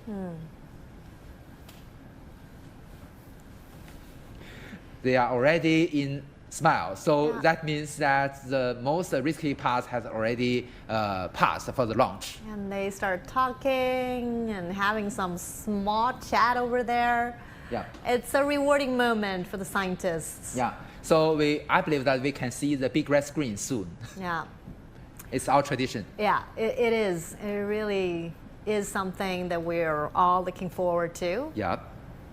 Now you can see it's already more than half an hour now. So that is a very important feature for the launch of the Long March 5 or the Long March 3A series. Right. Because it needs a coaster phase that lasts very long.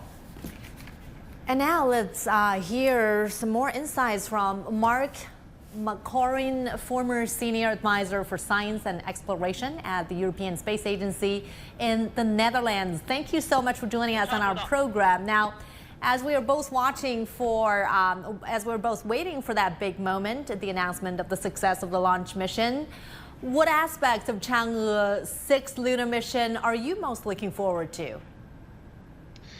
Well, as a scientist, it's an amazing thing to be able to go to the far side of the moon and bring samples back. It's very different from the near side of the moon, the piece of the moon we see all the time because of the way the moon is locked to the rotation of the Earth.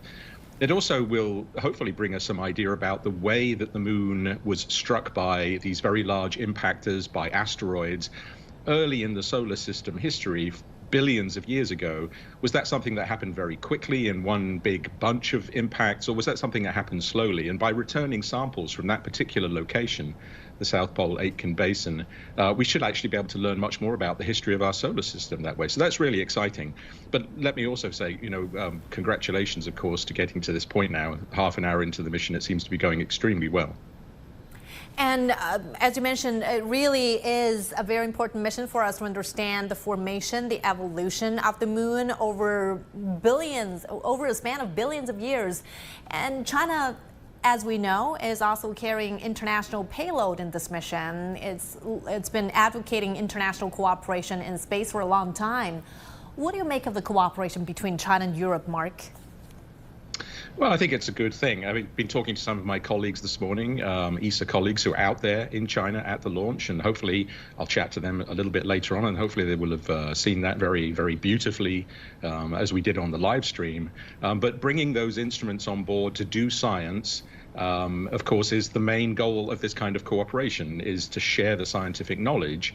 And this is something where, of course, we collaborate internationally. We collaborate with the United States, we collaborate with Russia, we collaborate with Japan, and we collaborate with China. We also have a mission which should be launched in the next year or so called SMILE, which is a collaboration between China and ESA, where that mission will be investigating the magnetic field of the Earth. And that's an important aspect which is linked to so-called space weather, where the impact of the sun on the Earth's atmosphere is something we want to study in more detail. So we just saw the launch contract for that was signed last week. That will be a European launcher with a European Chinese payload. And what we just saw today is European parts on a Chinese-led mission to the moon. So I think that this scientific collaboration is, of course, very important. We should always keep in mind that space is a very political environment, of course, and there are all sorts of geopolitical issues in the background here. But as a scientist, I'm very happy to see this collaboration go forward. Mark, let me also ask you this. I could see Chinese calligraphy hanging on the wall, and I'm pretty sure that you're familiar with the Chinese culture as well. And you must also know that the Chang'e is named after this legendary Chinese moon goddess. Do you also share this dream of lunar exploration, this passion, and of course renewed ambition to explore the moon? I think it's something, of course, that's fascinated me throughout my life. I'm old enough that I was around when the Apollo missions went to the moon, and I've worked with many of the Apollo astronauts. I've been on tour with Buzz Aldrin, for example, who was on that very first mission with Neil Armstrong to the surface of the moon. And to see that come back now in recent years, of course, there is an element partly, again, of this geopolitical aspect, whereas it was the Soviet Union and the United States before. Now you have a much broader array of players in this game. And there's also this question about this exploitation that your guest there spoke about a bit earlier on, which was that exploration is driving the science, but the possibility of looking at the moon as a resource is another thing. I'm a little bit skeptical about making it a fully commercial thing. I'm not sure how that would work. And we do need to think about how we protect the resources as well, that it shouldn't be a free-for-all, that everybody can go and just get rich. The same applies to Mars. We don't know if there's life on Mars yet. Should we be going there with human beings until we've investigated it properly scientifically? So I think it's a very interesting time. I mean, if I'm right, as you said, the calligraphy behind me is the constellation of Orion, Li Hu Zhuo, if I remember correctly from one of my trips to China. And so I'm also very interested in looking well beyond our own solar system. So I've studied the constellation of Orion for many years in my career, and those dreams are definitely real. And that inspiration that space can bring, and then the collaboration that also encourages, I think is something we need to reflect back to Earth, collaborating to solve some of the challenges that were addressed earlier in your program, for example, nuclear fusion and how we solve the energy crisis. That we're only going to survive on this planet by international collaboration. And we're not going to go and live on other planets very soon. So I think that's the important strand here, international collaboration for helping this planet. And lunar exploration is an exemplar for that. Of course, we are seeing competition at different degree, but it doesn't have to be that way. I mean, the discovery, the learning of the moon is certainly bringing benefits to all of humanity. Thank you so much, Mark, for sharing with us your insights. Well, the Chang'e-6 will carry equipment from France, Sweden, Italy, and Pakistan as part of China's international cooperation in space. A French instrument mounted on the lander will study the origin and dynamics of the lunar exosphere. CGTN's Natalie Carney talked to Pierre-Yves Meslin, a planetary scientist whose team invented the instrument. For years, planetary scientist Pierre-Yves has been working on instruments destined for Mars. But the launch of China's Chang'e-6 spacecraft now puts him at the cutting edge of moon exploration. His invention, the detection of outgassing radon, or DORN, is set to become the first ever French instrument to be deployed to the surface of the moon. The objective of the DORN experiment is to study both the origin and the dynamics of the lunar atmosphere, but also to study the physical and thermal properties of the lunar soil where those gases are produced. To do this, DORN will measure the radioactive gas radon, which is produced in lunar rocks and, when emitted, migrates to colder areas of the lunar environment. If we understand better the migration of radon, we will be able to better understand also the migration of other volatile species, like, for instance, water, that can migrate to the cold polar regions and then form ices. That is a prime interest for the future Chang'e-7, Chang'e-8 missions and or emissions from other international agencies. Romain Martin is the mechanical architect of the DORN. So here we have the 8 detectors which are shining. The radon is going to be captured by the detectors, 2 detectors forming a telescope. The front one will see the alpha particles coming from the radon, and the other one will be here to discriminate any other events which will be seen by the instrument. The project team says time was the biggest challenge when it came to the DORN's development. The project started early 2020, so it was right before COVID time, and we delivered last summer. So overall it was 3.5 years of development, which is something that is super short for us. So having an instrument that we develop and that is going to the far side of the moon, it's really exciting for us. We are going to be part of a mission that has a really technological fate. So it's a great honor to be part of it. More than 20 French engineers worked closely with Chinese colleagues at China's Institute of Geology and Geophysics and the Chinese University of Geoscience in Beijing to make the project happen. This is the first time that France and China are collaborating in the field of solar system exploration.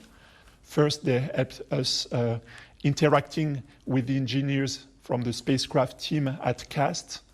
They also helped us negotiate the spacecraft resources that we needed for our instrument. And they also helped us a lot after we delivered the instrument to China last August. They helped us mount the instrument onto the spacecraft. I think we have established a relationship of trust and also friendship between the two sides. Pierre-Yves is now in China for the launch of the spacecraft and will stay there for a month to monitor the DORN during its time on the far side of the moon. He'll collect its data and continue harnessing the benefits of international collaboration in discovering the wide, vast unknowns of outer space. Natalie Carney for CGTN, Toulouse, France. Well, international cooperation is certainly a highlight of this mission, and our colleague Mark, right there, he was talking about turning this idea from exploration of the moon to exploitation of the moon. And you rightly pointed out that really we are facing this first mover advantage. For example, whoever gets there first will have a say on how to explore the moon and maybe perhaps making rules for the exploration of the planet? Well, you know that to have a smooth cooperation with other countries, we do respect the considerations of other countries. For instance, you know that the landing site of the Apollo missions are the legacy not only of the United States, but recognize it as the legacy of all human beings. So we will protect that. Of course, we will do not land in the landing site of Tranquility Base, because we have the footprint of Neil Armstrong and Buzz Aldrin there. So we should protect that. It is a history of the human being, not only the United States. So we will protect that. But you know that the moon, the resources are the resources of all human beings. So it is the right moment, because you know that the transportation between the Earth and the moon is already very practical. So it is the right moment for Earth to utilize the resources of the moon. So to this extent, it is the exploitation of the moon. Right, and we're now almost 50 minutes into this mission, a little over than 50 minutes into the mission. So the next important step, you know that at this moment is the Chang'e probe is orbiting the Earth in a shadow area. Right. So when it meets the sunshine, it will unfolding its solar panels. You know that we've already mentioned it is a very complex mission. It has 3 pairs of solar panels. Located on the orbiter, the returner, lander. and the lander. Right, yes, and the exactly. returner as well. So, but before just in this stage, we will unfold 2 pairs of them. The solar panels on board the orbiter and the one in the lander. Yes. Because this moment, they are a combination of 4 spacecrafts, but when it already entered the circumlunar orbit, it will separate into and 2 become parts. Independent parts. Right. The sender and the lander will be in one part, and the returner and the orbiter will the other part. So right. The one combination becomes 2 combinations.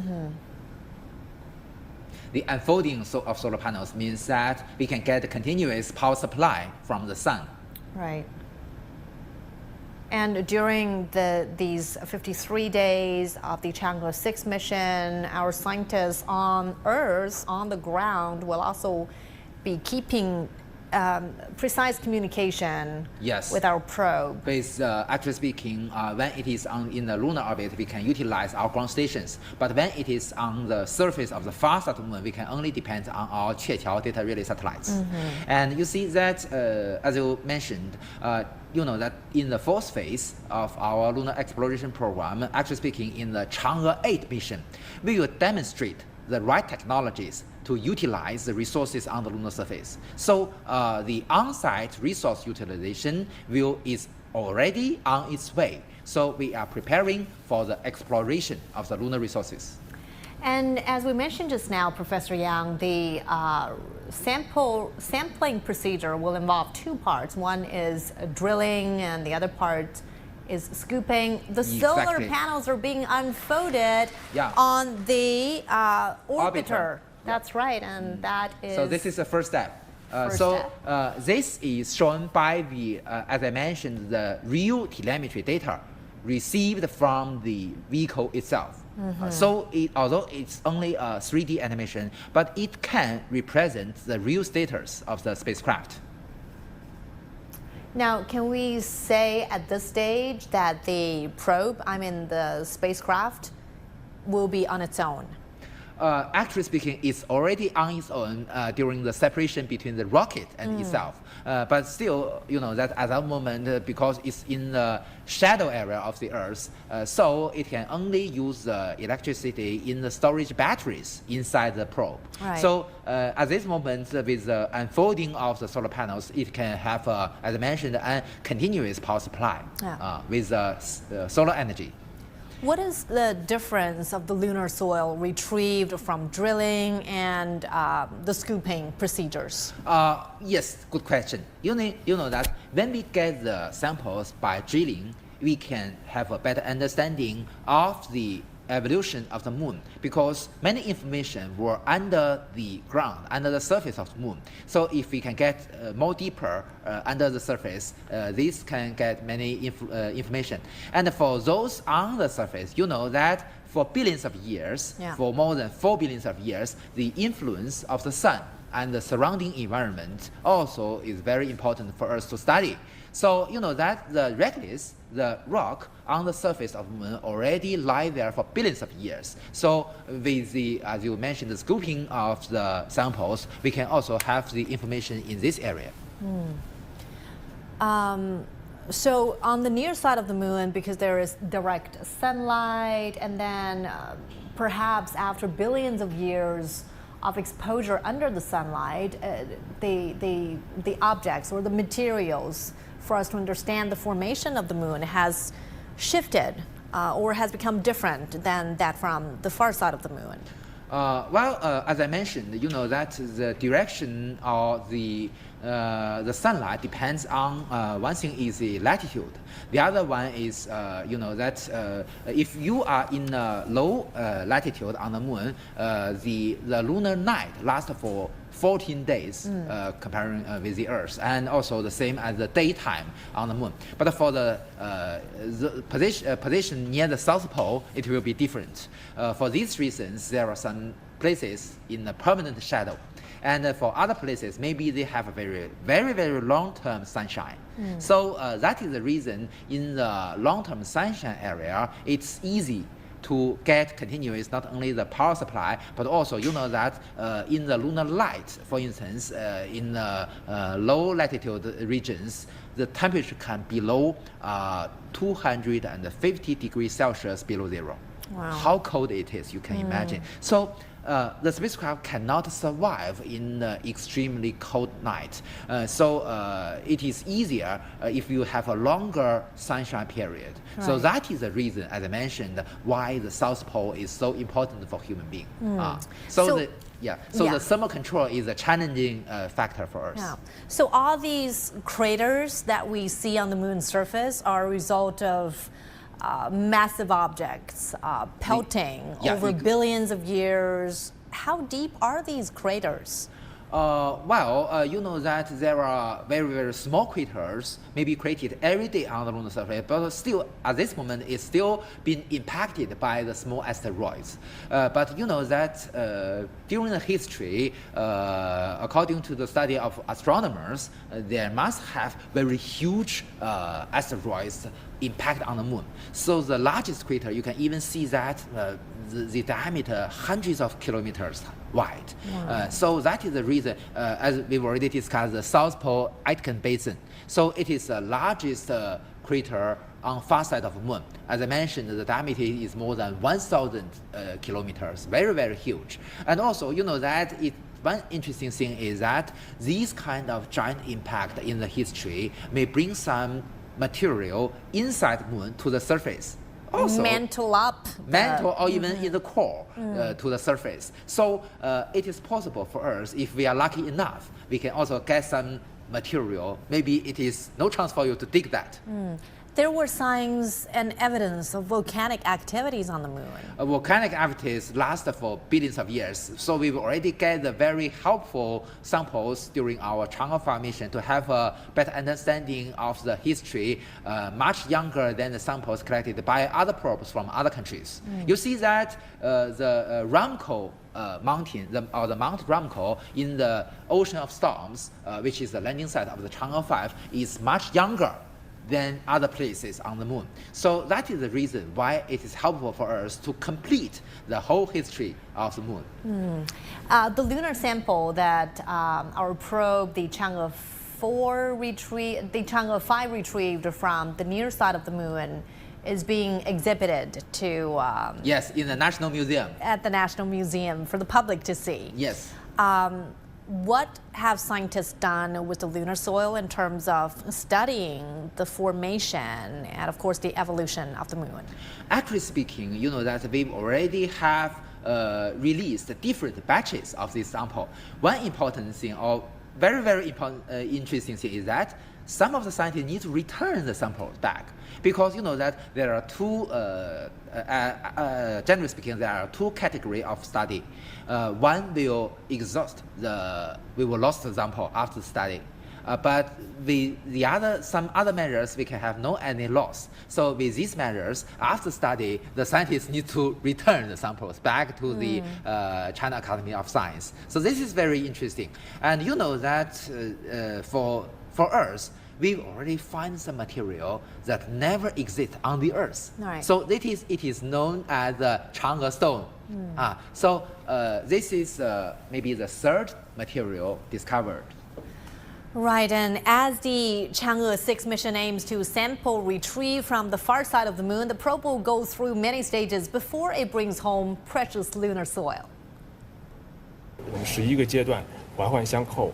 The Chang'e-6 mission has some 11 flight stages. First, it is launched into orbit by the Long March 5 carrier rocket.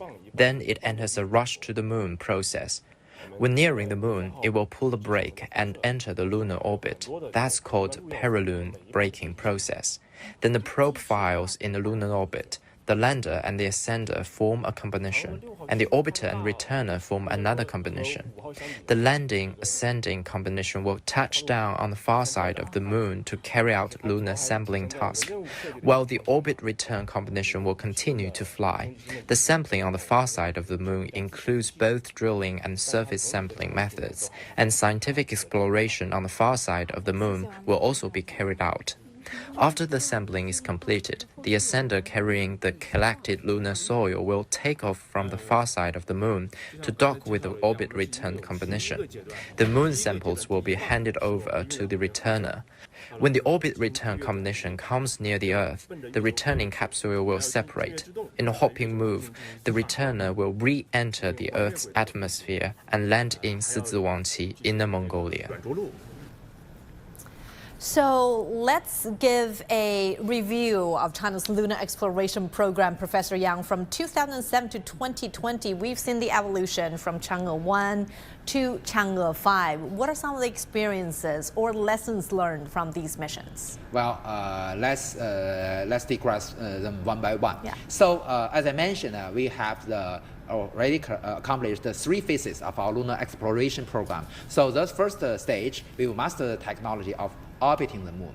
So with Chang'e-1 probe launched in 2007, we mastered this technology. But it is very interesting. You know that at that moment, we don't have much experience on this. So we choose a very interesting trajectory that do not directly go to the moon. So the Long March 3A rocket only launched the Chang'e-1 probe to the geosynchronous transfer orbit, which already have great experience on this. And then with the engines on board the Chang'e-1 probe, reading its apogee, finally it goes to the moon. And then we have the very successful lunar orbit insertion and become an orbiter of the moon. And we take so much pictures, and the first time we got the 3D images of the whole moon. First time. Sure. And then after the mission, the Chang'e-1 probe controlled an impact on the sea of fertility on the lunar surface. So this is the first spacecraft object of China to reach another celestial body. And then, you know that in 2010, as you mentioned during the live coverage, at that moment I was in Prague, and we conducted the second mission. And it is a preparation for the landing mission, because you know that during this mission, we choose a direct transfer by the Long March 3C rocket, powerful than the Long March 3A, and directly send our Chang'e-2 probe to the translunar orbit. And then it chooses a much lower orbit than the first one. And it also demonstrates the necessary technologies to lower down to the Rainbow Bay to preparation for the landing mission.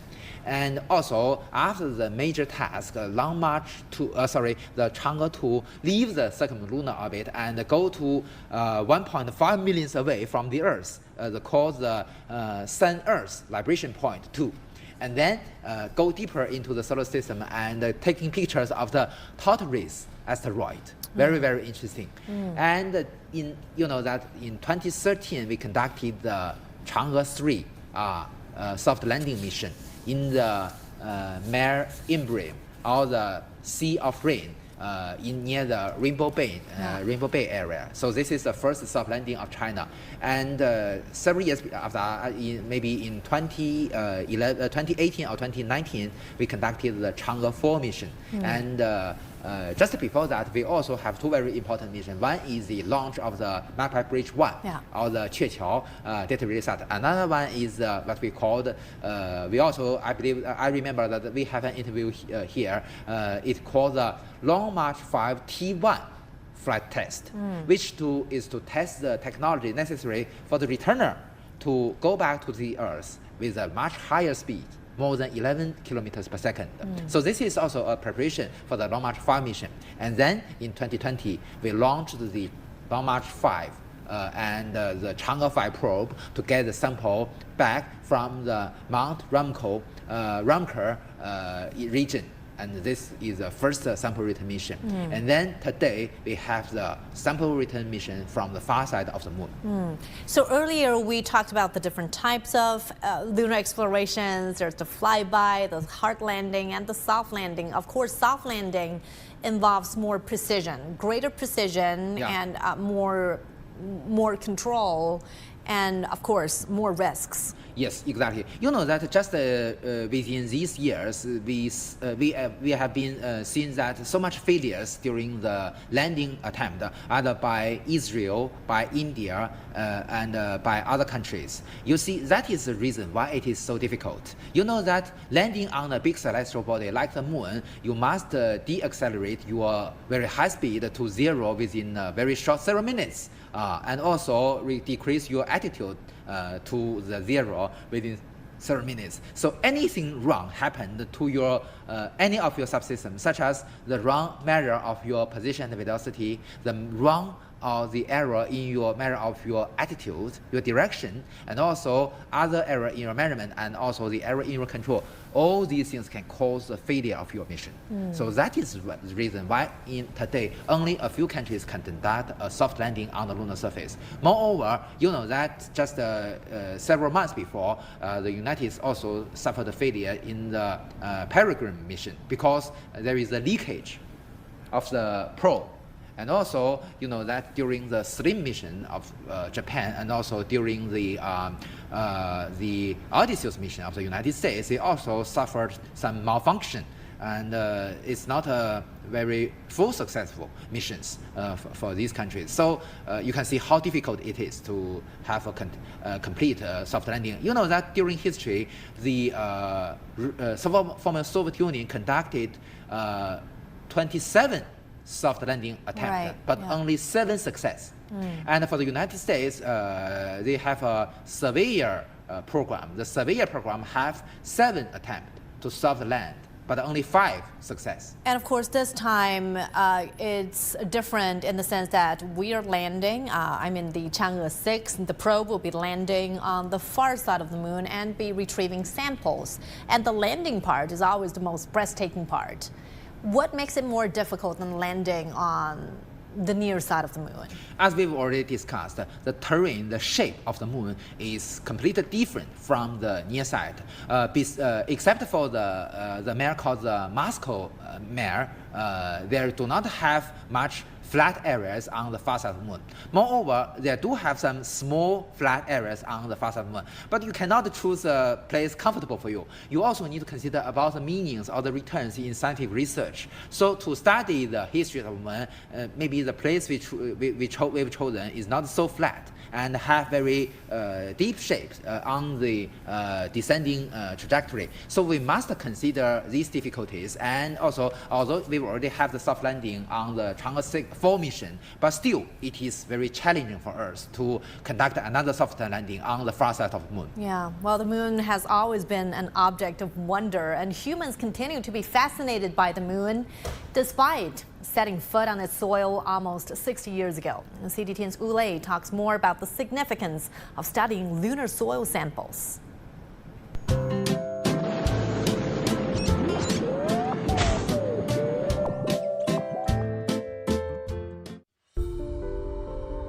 You and I know what our planet Earth's soil looks like. It's composed of minerals, organic material, water, and microorganisms that allows plants and flowers to grow. But can these same plants and flowers thrive on the moon's soil? Lunar soil is a product of the weathering of moon surface rocks when they are hit by meteorites, cosmic rays, and solar wind. The huge temperature difference between day and night is also another factor for the rock's disintegration. There's no oxygen, water, or organisms that can make lunar soil fertile. Lunar soil does, however, contain minerals. The soil is composed of 5 basic parts: crystalline rock, mineral fragments, breccia, bonded agglomerates, and various silicates. Without any living elements, it's impossible to grow plants on the moon. As the only natural satellite orbiting our planet, the moon remains a familiar but mysterious body. And even if lunar soil isn't fertile like Earth's soil, many are wondering why scientists wish to study it. So the discovery of ice in those lunar craters was certainly a milestone in our understanding of the moon. Did that cause a renewed interest in the moon? Exactly. You see that, as we've already discussed, the water not only can be drinkable by our astronauts, but also can be used to produce propellants, either to produce liquid hydrogen and liquid oxygen, or we can use carbon dioxide and water to produce methane, which is also a very ideal propellant. You know that why the moon is so unique. It is the closest celestial body to the Earth, and because of its low gravity, because of its vacuum condition, in the future we can even use electric power to accelerate the object from the lunar surface to orbit. So that you can imagine that will be much more cheaper than using a rocket. So that is reason if the exploitation can develop to a certain era, so maybe it is possible if we build something on the lunar surface and brought it to the outer space, that will be cheaper than produce that on the Earth and bring to outer space. Although it is more than 380,000 kilometers from the Earth, but according to the analysis of the scientists, it is very interesting. If we want to reach the geosynchronous stationary orbit, it is easier to start from the moon, not from the Earth. So you can see how what we call the moon economy stand. Because you know that many experts have already begun to study the future moon economy. Because you know that with the scale of human activities on the lunar surface become larger and larger, maybe in the future we can have more practical technologies to utilize the material on the lunar surface. So manufacturing on the lunar surface is also possible. So as we've already discussed, there are the regoliths, we can get the metals from these regoliths, the iron, titanium, and other metals. And also we can get other materials such, you know that the lunar soil is rich of oxygen. So it is easier for us but today, as you already asked, hydrogen is a critical thing. Right. So because you know that only if we can get hydrogen, can we get the methane or water or other things. So why the water is so important? Because although you know that the solar system has the richest element is hydrogen, but most of it interpreted that it is on the sun or in Jupiter, which we cannot use. So if we can find the hydrogen in the water form on the surface of moon, so that means that these resources together with the water on some asteroid will be very useful for Earth. Not to bring them back to the Earth, it's meaningless, but to have, as I mentioned, the on-site utilization. Another big round of applause from scientists and engineers at the Ground Control Center. And we are still expecting another set of panels on the lander is being opened up. From this 3D animation, we can see that the pair of solar panels on the lander has already been successfully unfolded. Right, and this is certainly an important stage in the launch mission of the Chang'e-6. And we'll be waiting for some final official announcements. Official announcements right. of whether it is a success. So let's go back to our earlier discussion, the discovery of water, this very valuable natural resource to support life and power our future space missions, was discovered by India's first lunar mission, the Chang'e-6. Yeah. There was this concrete evidence of the existence of water on Moon, and previously scientists believed that the Moon was barren land. And then they were convinced, they became confident that exactly. So there that is the water. most important discovery of the Chang'e-1 mission conducted by my colleagues and friends from Israel. You know that today I work for the International Astronautical Federation Space Transportation Committee. Yes? Okay, we heard the voice from the Flight Control Center. And if you've just joined us, this is our special coverage of China's lunar mission. The latest one is the Chang'e-6. It's a history-making mission, as it will be landing on the far side of the Moon and return with lunar samples. We are now more than an hour into the mission. Now there comes the official announcement. Yes.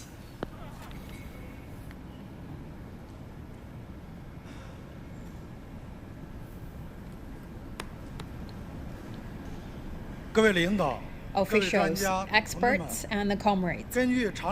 According to the Long March 5 data and the data and report from Beijing Aerospace Control Center, the Chang'e-6 probe has accurately entered the preset orbit, and solar panel unfolded successfully and functioning well. Now I declare the launch mission a complete success. Bravo. Big congratulations to our scientists and engineers and people who've involved in this history-making mission. And as you said, Professor Yang, the screen really turned from blue to red, and that's a tradition from the Flight Control Center here on the Earth. No matter how far our spacecrafts travel or how important the mission is, it always comes to this final moment of the announcement of the success of the mission. Of the whole mission. Well, yesterday I just sent a text message to Mr. Wu Weiren, the chief designer of the whole China's lunar exploration program, expressed my best wish to him and to the whole team. And today, at least the launch itself is already come through a complete success. Sure. So a very greeting moment, not only for me and also for the whole Chang'e-6 team. It is rewarding, isn't it? Because generations of scientists have been working towards that goal for years. Exactly. You see that I can still remember that during the first our Chang'e-1 mission, just during when the Chang'e probe entered the circumlunar orbit, and the tears blind the eyes of our chief designer. So you can see how exciting it is. You know that at the moment we only have little experience and little knowledge on these kind of things. Just like what the scientists and engineers done during the early era of the space activities. So you can see that it's a long way for us to go, and it is not an easy way for us to go. But we have a bright future, definitely. I could feel your emotions, Professor Yang, here. So generations of scientists, and now we have the partnership from countries around the world. And also that Pakistani satellite, the Cube Q, was built by Pakistani students. And that will certainly bring some new ideas, another generation of wisdom to our solar mission, our lunar mission, excuse me. Yes, but you know that when I was a high school student, I can still remember that just in the year 1990, during the maiden flight of our Long March 2E rocket, we just have a piggyback payload. Very meaningful piggyback is the first satellite of Pakistan. So we just brought the first satellite of Pakistan into outer space, and today we brought the first lunar probe of Pakistan to the lunar orbit. So I believe that it is not only very helpful for the Pakistan students, as mentioned for our Pakistan guest, very, very helpful for the education or the outreach purpose for the Pakistan companions, but also useful that the probe itself is also very, very useful. You know, today with the development of the electronics, the CubeSat not only can do the things for the education, but also can do many things for scientific research. So that is reason why it is so meaningful. Although it is really small, a CubeSat, So, but still, it's very useful for our Pakistan companions. Every little step helps. Yes. And we could also see that from the ground control center, the flight control center, the scientists there are young. There's a mixed age group. I mean, we have the more senior ones and of course the younger talent. Yeah. And the frequency and the different high profile of China's space missions, will that further inspire future generations of scientists joining this mission? Well, you know that, I work for the international space community, and I'm a member of the International Astronautical Federation. So I have the chance to discuss and met my friends from other countries. So sometimes they are jealous on us because you know that they already seen each live project on CGTN, and they found also, as you mentioned, there are so many young guys in the flight control center. So either those from the team of the flight control, or from the rocket, or from the spacecraft themselves itself, there are so many young people there. They are young because so they have plenty of chances to meet more challenging missions in the future. They are young and they are already, notice it, they're already experienced. So that is why reason I believe we have a bright future because we not only have the experience, the knowledge, but also we have a very young team. And this will be the most powerful resource for the China aerospace. Mm-hmm. So could we say that humanity is entering another round of lunar exploration decades after the Apollo missions and the different missions carried out by the former Soviet Union? What you mentioned is the end of the first tide. As mentioned, the first tide of the lunar exploration begins from 1958 and ends at 1976. With the end of the, actually speaking, the Lunar 24 mission conducted by the former Soviet Union. It is also a sample return mission from the moon. During that mission, the former Soviet Union retrieved about 170 grams of lunar soil. Right. So that is the end of the first tide. As we discussed, it is a politics-driven activity. But since the 1990s, with the start of the, as I mentioned, the Clementine mission by the United States, the Smart One mission by the European Space Agency, the Kaguya mission by Japan, and also our Chang'e mission and Shenzhou missions from India. So we start the second tide. In this tide, we focusing on the scientific research returns and also have many historical, very important discoveries on the lunar surface. And now, as I mentioned, with the founding of water you mentioned, today it is right moment for us to consider about the exploitation. Yeah, we witnessed this big moment together. Now here's a recap. China has successfully launched its Chang'e-6 lunar probe into space from Wenchang in the southern island province of Hainan. The probe is scheduled to collect the first ever samples from the far side of the moon. Now, as we see that the rocket was blasting off from the launch pad. Now, China's Long March 5 Y8 carrier rocket was carrying the Chang'e-6 lunar probe. The orbiter blasted off just before 5:30 p.m. Beijing time. It is also carrying scientific equipment from the European Space Agency, France, Italy, and Pakistan. There are just so many highlights in this Chang'e-6 mission. Now, having claimed the success of the launch part of the mission, what will be the next most crucial step in the Chang'e-6 probe? Well, generally speaking, the next critical step will be the mid-course correction. You see that, as we already discussed, from the launch to reaching the cislunar space, we need 5 days. So long period. So anything error happened, we will lose the point for entering the circumlunar orbit. So we do need this kind of mid-course correction. Usually we will have 2 to 3 planned course of this mid-course correction, but usually it will be accurate enough, so some of it will be omitted.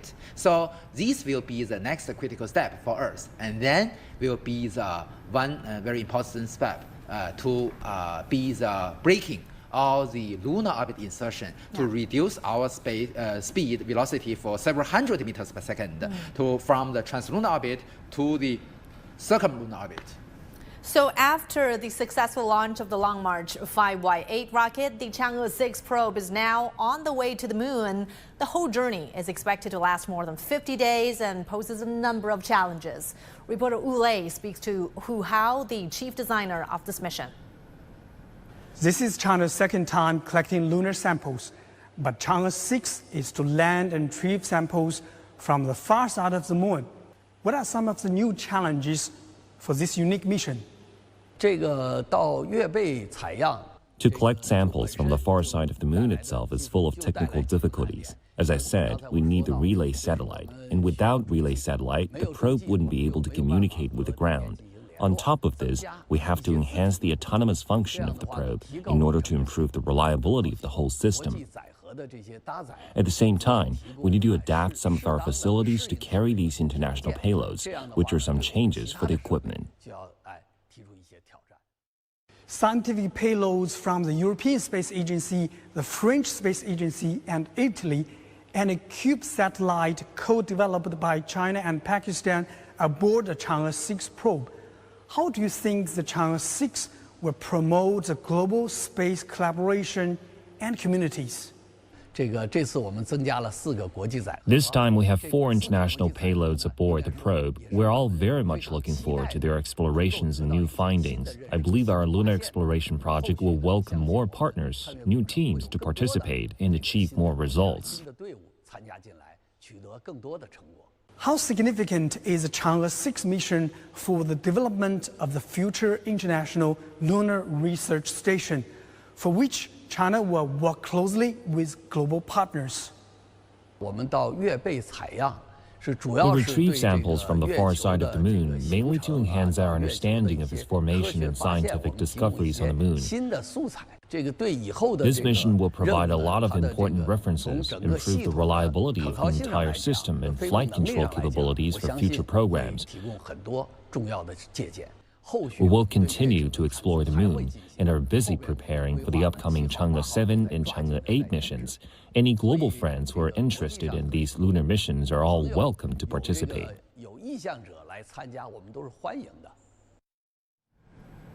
So as we saw in the past hours, China has successfully launched its Chang'e-6 lunar probe into space from Wenchang in the southern island province of Hainan. And after over 50 days, the spacecraft is expected to bring back samples from the far side of the moon.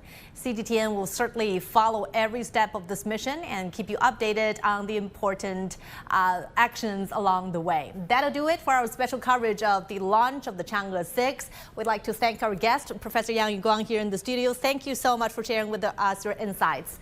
I'm Wang Mengmeng. Thanks for watching, and here are some key moments from today's launch. 任务点火，起飞。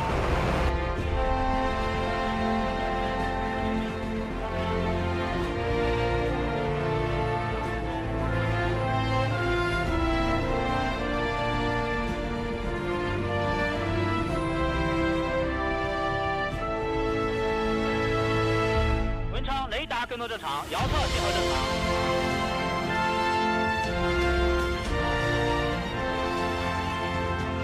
317跟踪正常，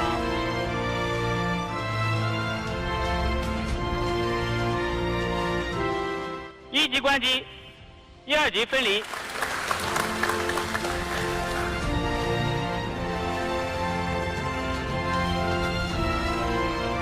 级2次点火。